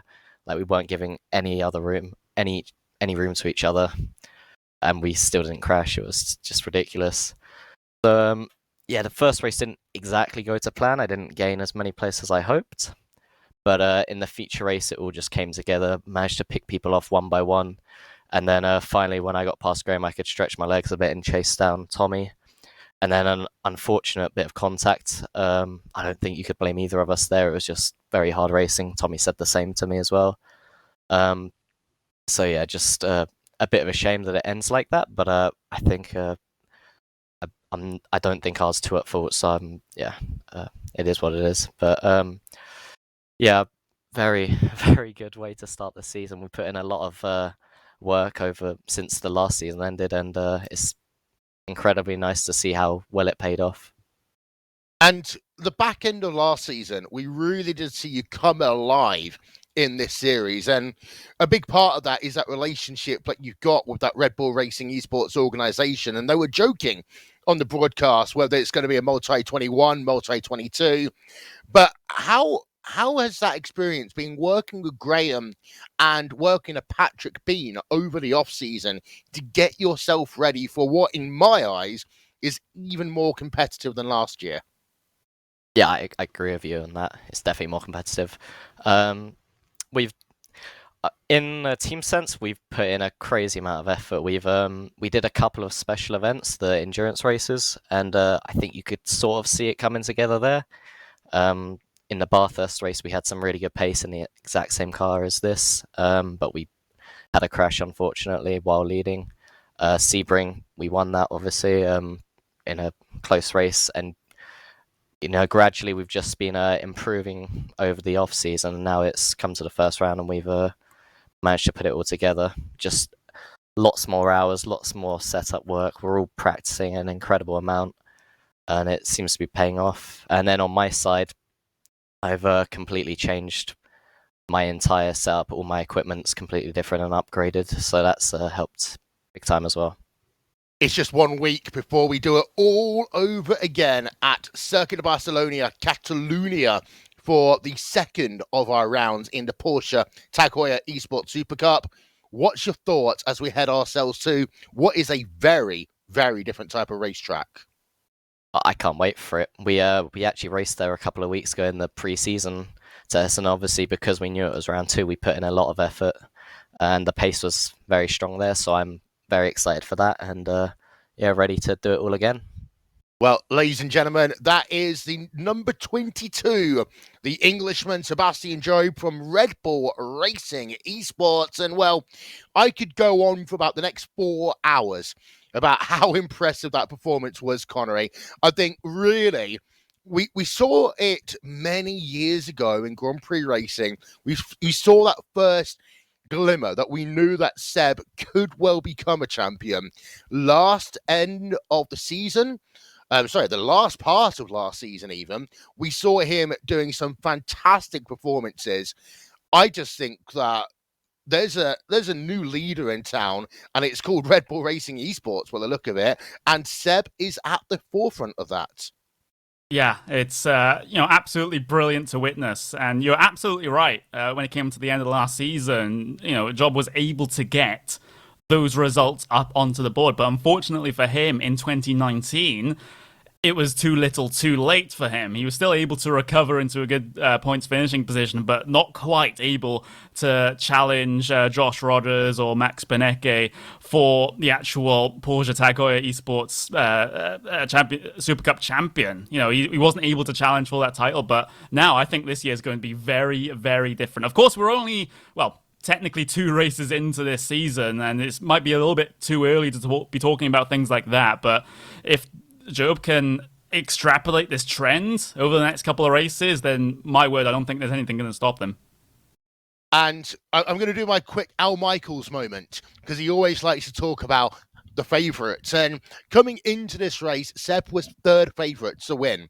The driver who won the sprint race and came home 2nd in the feature race was, well, I'm going to call it 13th favourite. But I tell you what, he has had an absolute great day today. Graham Carroll, you've got to be impressed with a P1 and a P2. Yeah, if someone told me I'd get the positions coming into this weekend, I'd shake their hand off. So yeah, over the moon. Kind of mucked up the feature race at the start by myself, but to walk away with 1st and 2nd today, yeah, very pleased. We talked to Sebastian a couple of moments ago about the work that your team's been doing over the off-season to get yourself prepared for this championship, because we could talk for, days about how the start of the 2019 season did not go your team's way. What's been different in terms of preparing for this season compared to preparing for 2019? We've all kind of got our own little ways that we wanted to improve on last year. Personally, I struggled with the Porsche last year. I was more into sort of the F1 cars and wings, slicks and wings kind of thing. But so I ended last year on a bit of a low and just wasn't willing to do another year like that. So just over the winter, got some new equipment, put the work in. And yeah, as a team, me, Patrick and Seb, it's on another level how the practices went. So really pleased with that. And yeah, we're just going to keep doing it all season long, and hopefully we can keep the results up. Well, I'm going to correct myself. You're 17th favourite heading into this event, according to my source, which I'm not allowed to name for legal reasons. However, with such a good showing here today, what's that confidence level as we head over to Barcelona in a week's time?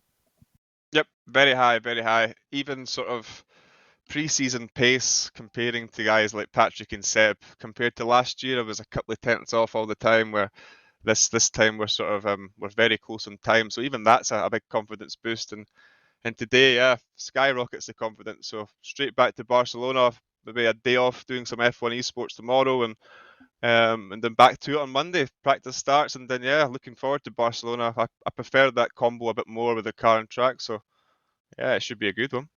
Well, thank you very much. Graham Carroll, 2nd place, the Scotsman in the number 21 Red Bull Racing Esports car.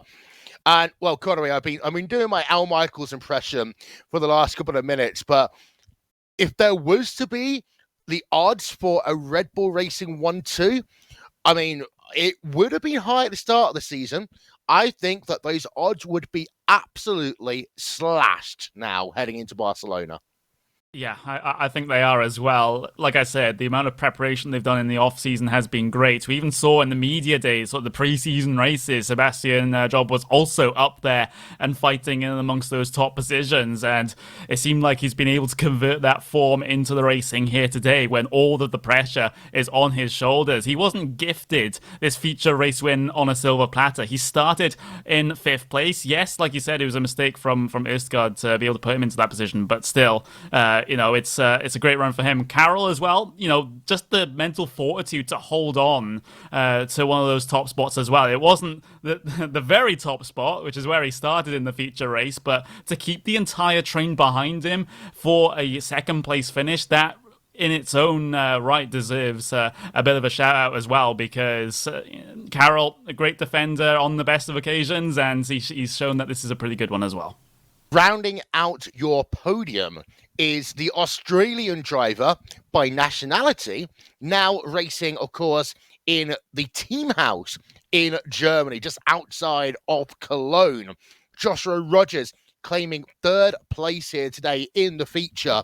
And well, Josh, on one hand, I've got a feeling that you're going to say you're being a bit disappointed by today. On the other hand, you've got some solid points on the board to start the season, which is equally always important. How are you feeling? Yeah, hey guys. Honestly, I think there's definitely mixed emotions. There was probably a little bit more on the table. I kind of handed P3 to Sebi in the feature there, kind of on a silver platter right at the beginning. But I mean, nonetheless, though, the speed was solid. I think we've still got a little bit of work to do to catch up to the Red Bull guys. They clearly put the effort in, and they were paid the results and the success for it. So that was fantastic for them. But yeah, I mean, at the end of the day, we've got good points. They're on the board now. I think to any championship, making sure that you can get off to a good start is important. It's much easier to try and kind of gain little bits or kind of be ahead from the beginning rather than having to try to catch up from mistakes. So all in all, to be honest, positive, and I think we can take a lot of things into the next round, as well as kind of improving on the car a little bit from here. I think running with those guys, we learnt a lot. So I think honestly, I'm looking forward to the next one. We'll see how things go. Yeah, and talk us a little bit about the change that you've had over the off-season, of course, is moving from what is still quite sunny Australia over to what is just slowly warming up Germany, just near Cologne, in the team house with your friends and, of course, teammates over at VRS Commander Sim Sports. Conor made a really good point earlier on, saying you're not racing at 2:00 in the morning anymore, but how does it feel to be in this new environment, working and racing under these amounts of pressure? To be honest, obviously it's very, very different for us being able to fill. Obviously it's very different being able to kind of be here with teammates. But at the end of the day, I think, sorry if you just caught a little bit of that. But it's not really changing things too much. I guess we're still kind of in our rig facing the wall, so it's not like we're getting distracted by things anywhere. But I think practice and preparation is a little bit different now. I think we can certainly kind of fuel ourselves off each other to kind of boost our motivation and work just that little bit harder. It's much easier to communicate as well. Obviously, being on the same time zone. So I think it's honestly been entirely positives from now on. I think there's still a little bit to get used to, so that'll be a little bit easier as we come through the rest of the season. But it's been a fantastic opportunity so far, and thanks to Virtual Racing School and obviously Kona Sim Sport for the opportunity to be able to do that. That was team principal Philip Stam that you heard in the background being told off by Joshua Rogers. But Josh, before we let you go, next week, it's Spain. It's a very different racetrack to what we've seen here today, especially with those high curbs at certain parts of the racetrack. I'm thinking more about sector number 3. What's your thoughts heading into there? And is there the opportunity with such a short turnaround to move up the podium to second, to first? Or is it a case of doing the best you can and then reset after Barcelona? No, to be honest, I think in the next week, there's plenty of time to be able to make some changes. I think as long as we debrief well after this one and kind of look at things from every different perspective, we can definitely kind of probably work at things a little bit quicker than before. The test race at Barcelona a few weeks ago, sure, kind of gave us a rough idea of everyone's pace, but you were never really 100% sure. But I think after this one, we definitely will definitely work hard behind the scenes, even harder, obviously, the next race being in the next round, or the next weekend, sorry, to be able to try and improve things as best as we can. But at the end of the day, too, I think we've still got solid enough speed that, if worst situation, I think we can still try and manage, kind of the top 8, top 5 positions. So, I think we're definitely going to be, putting in the hard work, but I don't think the time frame really impacts things at all, no. Well, thank you very much. That was the number 92 car of Joshua Rogers, the Australian driver, now residing in Germany. And you've got to be, when you look at this, Connor, you've got to think about it in two ways. Because yes, Josh didn't win the race, but he still got a good haul of points early, especially when you compare the points that he has to his closest title rival of last year in Max Benecke, who has somewhere in the region of 0. Yeah, we have to get the calculators out to work out exactly how many points Benecke has at the end of this, but it's not great for him. But for Rogers, like you said, at least he got to the end of both races and in decent points-paying positions as well. You know, we can't look past that. So I don't think he's going to be too concerned about how this first race day has gone. You know, crucial points in the bag, getting your season off to a good start. You know, that's all important. And we saw during last season that the consistency was very much key to success. You know, with those drivers that had fallen to the back of the field in some of those middle rounds, not quite able to try and recover from that points deficit coming into the later rounds of the season. So, yeah, Josh is not going to be too concerned here. He'll just plow on as he always does, and then look to Barcelona to try and get back onto that top step. Coanda Sim Sports and their organisation, their wider organisation, because of course a lot of the big teams are now split up into sub-teams, but the Coanda Sim Sports stable getting 3rd and 4th place here in the first round of the Porsche Heuer Esports Supercup. I had something on my screen now, which is completely different. Would have got me into a lot of trouble if I said that one as a sponsor. However, say Tommy Ersgaard coming home 4th place, driver in the number 58 car from Norway. And Tommy, you were leading at points in race number 2 here today. You got yourself a pass for the race lead. What happened at the S? Yeah, first of all, it was a great race, and I'm really happy to be up there. I was leading, and Sebastian was catching me quickly. He was a little bit quicker. He tried to make a move around the outside, and he made it work. And I think there was a little bit of netcode just as we touched, but yeah, nothing major. I think it's a racing incident, so that's just part of racing, hard racing. So well done to Seb. He had amazing pace, and I'm really, really happy coming home 4th in the end. So yeah, you just missed out on one of the cash money prize points positions. However, in terms of the championship, you got to admit it's a good start and a good solid foundation. You're currently sitting 4th place in the championship with 59 points. I mean, that's going to be a good start in terms of building momentum, as we've only got 1 week between now and Spain. yeah, definitely. I think this series, you know, it's so tight, so every single point really matters, and just being consistently up there is what it's all about. So I'm really, really happy to start the season strong, and I've worked really, really hard to to be as prepared as I can for this race. So I gotta thank all my Coanda teammates for putting in the effort. It's been fantastic practicing together, and we're off to a solid start. We should be winning, so we will make sure that we work hard for the next round at Barcelona. And I also want to thank all our sponsors, Virtual Racing School, VRS, Android Design, and RaceBots. And I also want to give a huge shout out to Even Management, who have really helped me prepare for this round personally. So thanks to all the guys in Even. It only took 3 drivers and someone learnt the new procedure. Well done. I'm proud of you. Now, I'm having a look through our data sheets, and under least favourite track in 2020, you have Barcelona. Yeah, I do. I mean, the test race there didn't quite go that well. I qualified P18, so I didn't quite feel confident for that track, but I mean, the track overall is cool, so hopefully putting in the effort this week, I can change that in the document for next year, maybe.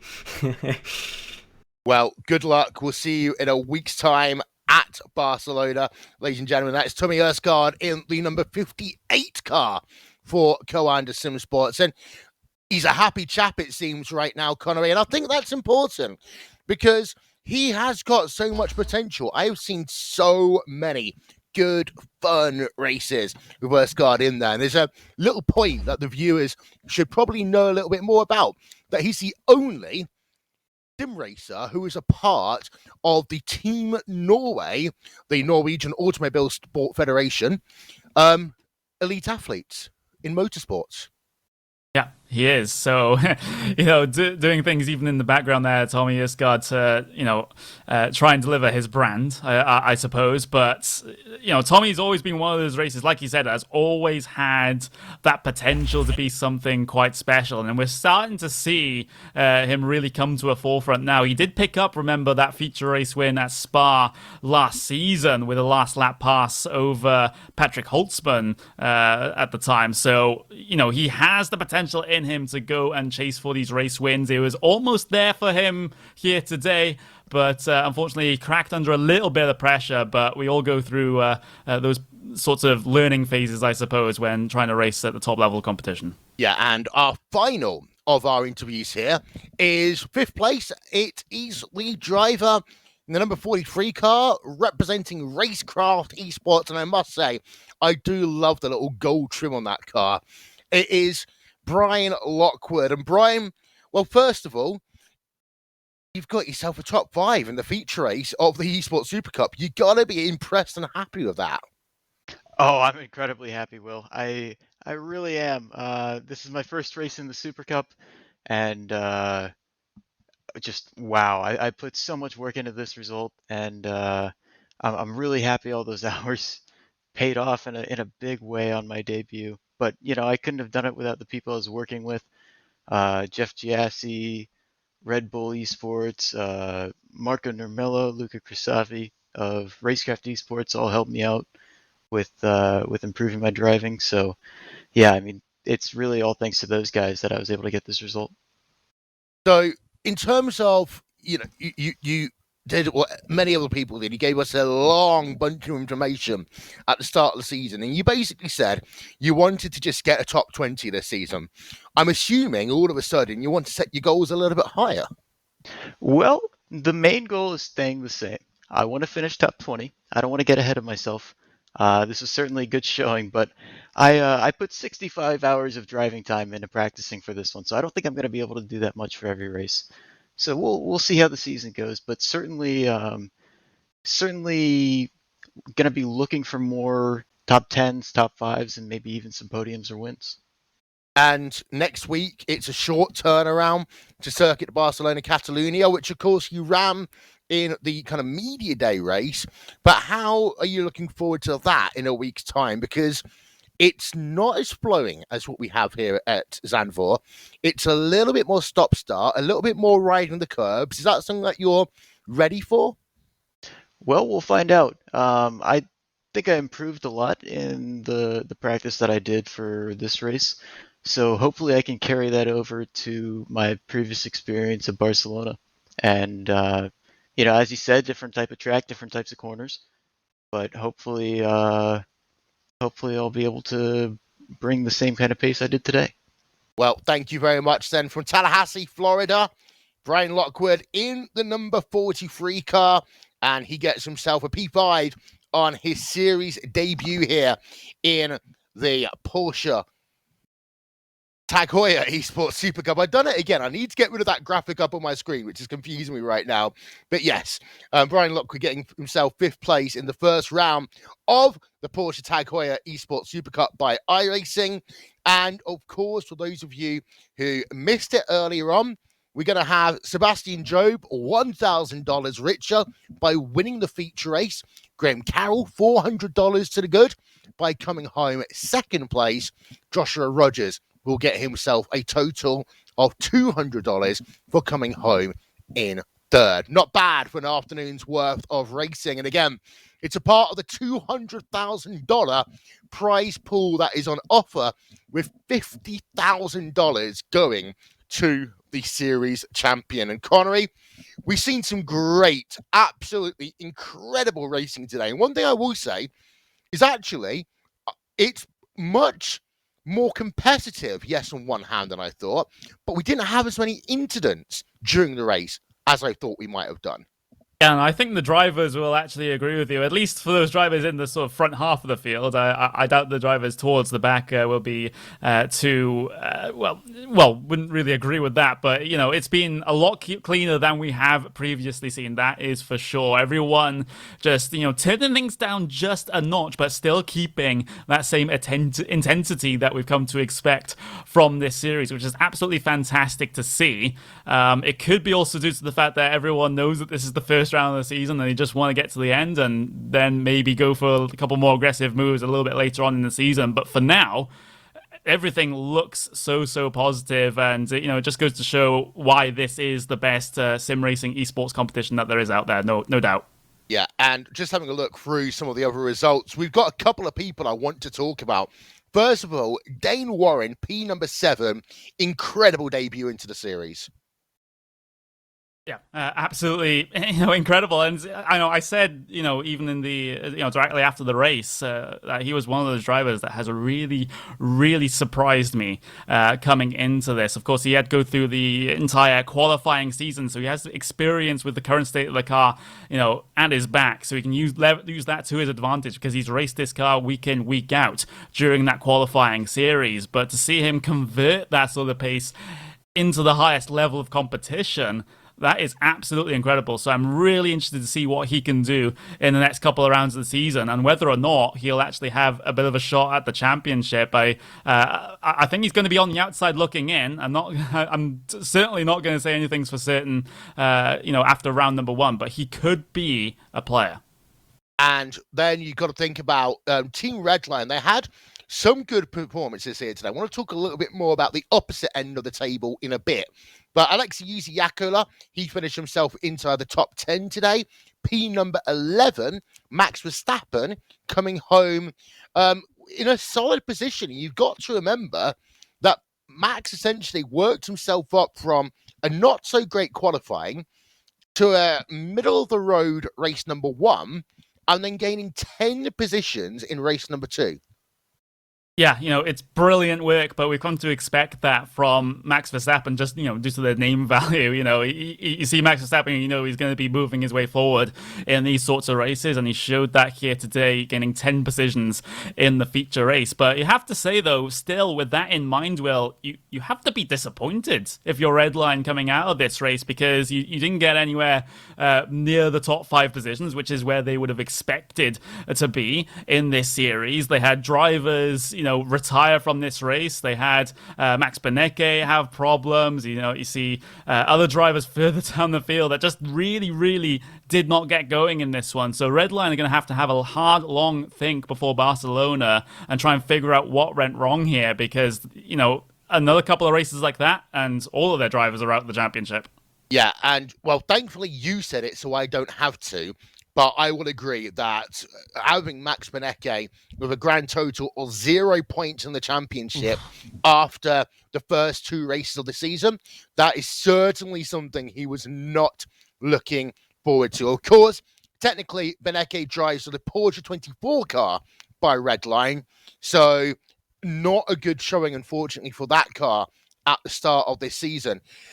Couple of kind of like middle of the road performances I've kind of seen here today as I continue to look through the results. Apex Racing, they seem to have had, some good finishes. Jamie Fluke getting himself a P number 6 here.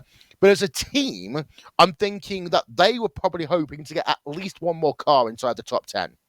Yeah, I think Kevin Ellis Jr. was pretty strong coming into this one. He did actually have a bit of a recovery drive inside that feature race from P22 up to P6, from P28, up to P17 there for Kevin Ellis Jr. So he had a bit of recovery, but remember, he was the driver that tangled with Max Benecke in race number 1. So he was sort of filed down the order as a result of that. So it's a similar sort of situation to the Redline driver there. But I got to say, though, Jamie Fluke coming away with a solid finish, and he was missing so many of those last season. He was one of those drivers like Sebastian Job that had a lot of pace, but just simply couldn't get it to the checkered flag completely and utterly cleanly, and he's done so here today. So that's a positive for the Apex team. Yeah, and final thoughts here about some of these drivers is that they are, don't forget, as Martin said earlier on, in that position where the first thing you want to do is score some points. That's the important first thing to do. And I think, Connolly, that is what a lot of these drivers have been looking to try and do here today. Get some numbers into that points table and then start moving up where you can. Yeah, especially at a track where it's so difficult to overtake, that means that you're probably not going to be as daring going for some of the moves. And I think that mindset sort of settled into some of the drivers' psyches here today. You saw those little looks down the inside of turn 1, those little looks into turn 3, but on the vast majority of cases, nothing came of it. But if you ask Sebastian Jobin, it really came off quite well for him. But I think at Barcelona, I think we'll see a little bit of a mindset change, because the first round is now in the bag for all the drivers. No matter whether you did well or you did poorly, that's the baseline that you now have to work from, and now you have to build on that throughout the season. And race day number 2, shall we say, since we have 2 races, that's going to be perhaps a little more action-packed than we've seen here today. And I say that with fingers crossed and tapping wood that we don't get too much contact, but I think it'll be fantastic racing regardless. Indeed so. There's a look at the top 10 up on your screen one more time. Sebastian Job claiming victory by 2.2 over Graham Carroll at the end. Joshua Rogers rounding out your podium. Tommy Erskard, P4. Brian Lockwood in 5th. Jamie Fluke, Dane Warren, Alejandro Sanchez, Mac Backham, and Alexei Usiakola round out your top 10. Gonna get some very quick final thoughts, if they are around, from our commentary team. First of all, Paul, great race number 1, or race meeting number 1, but we're gonna head ourselves to do it all again in 7 days' time. Yeah, it was thrilling racing. We're going from this track, a bit of a narrower track, to the wide open spaces, technical track of Circuit de Barcelona Catalunya. It's going to be thrilling stuff. And I will say, Brian Lockwood and also Jeff Giassi were my 2 picks of the people who had come through the qualifiers to be in part of this championship. So I'm looking forward to see how they get on, but also how the rest of them get on next week. And Martin, I hope you've had the time to make yourself a cup of tea after all of that, but what's your first thoughts on, your final thoughts even, on commentating on your first iRacing Esports special event? Well, I just wanted to say thank you to everybody for holding my hand. It's fantastic, and actually it's no different from being at a racetrack and watching on the monitors, because the racing looks exactly like racing looks, and they are racing each other. And some of the guys may even be in the same room racing each other and like throwing glances across going, you just did that. I know most people aren't, but it's impressive stuff. It's impressive stuff, and we understand exactly how hard it is to be good at anything. It's practice. It's more practice, and when you finish practicing, you continue practicing. And for me, actually, a lot of the names I don't know, because I haven't done a lot of sim racing before. This is my first. But who half the viewers probably were looking for, Max Verstappen, ended up, on the door of the top 10. I think that's quite impressive. I said at the beginning, this was not his plan for the season. I don't think he was ever signed up to do this. I think he was signed up very much to be racing a Formula 1 car instead. However, clearly he's got the ability to turn his hand to a great number of things. And pointed out as well in the commentary that Sebastian and Graham Carroll have also raced real cars as well. So there is definitely a crossover. And it's not something that you would find in a first-person shooter. Nobody goes and joins special forces after playing, Dark Ops. But this does translate. Yes, the physics is slightly different, but, racing mentality is racing mentality. And all of the things I expected to see in a normal Supercup race, which I've been covering for probably more years than I care to mention, you saw here. They're doing exactly the same. They're playing the same mental games with their rivals. They're learning from their rivals, who is, who isn't strong, where they are, where they aren't strong. And that paid off in the end. Sebastian Job had a car well set up for this circuit. And when we go to Catalunya, as everybody's pointed out, it's a very different circuit. It's a much more modern Grand Prix circuit. It's much faster. And in the Mobile One Supercup races that we've done there over the years, it's had some pretty impressive racing. So I'm really looking forward to seeing how that works out as well. So yeah, everybody, thank you very much for making my entry into sim racing as trouble-free as humanly possible. Well, thank you, Martin, and thank you to Paul, who have been leading you on commentary this afternoon on the first race meeting of the 2020 Porsche Tag Heuer Esports Super Cup. We do want to very quickly apologise for some of the issues that we had technically at the start of this broadcast. There were things completely outside of our control. Thank you to the guys that helped to scramble and get us onto a backup recovery plan. We'll make sure all the boxes are ticked before we head ourselves to Catalonia in 7 days' time. Thank you, of course, also to Connie Maddock, who is your lead commentator for the Porsche Esports Sprint Challenge and has been sat with me in self-isolation in the virtual booth over the course of the last hour and a half. And also to Tyler Maxson on production, and Hugo Louise, Drew Adamson and Cisco Scaramuza working behind the scenes to keep me, if slightly sane, at least slightly sane. But with that, we would like to say thank you so much for being a part of our coverage here today on iRacing. The first round of the 2020 Porsche Tag Heuer Esports Super Cups is in the books, and it's all about Red Bull Racing. Graham Carroll won the sprint race. Sebastian Job won the feature. He is now $1,000 richer, and we'll see whether that momentum will carry on to Catalonia in just 7 days' time. We'll see you all next time for another edition of the Porsche Tag Heuer Esports Super Cup by iRacing.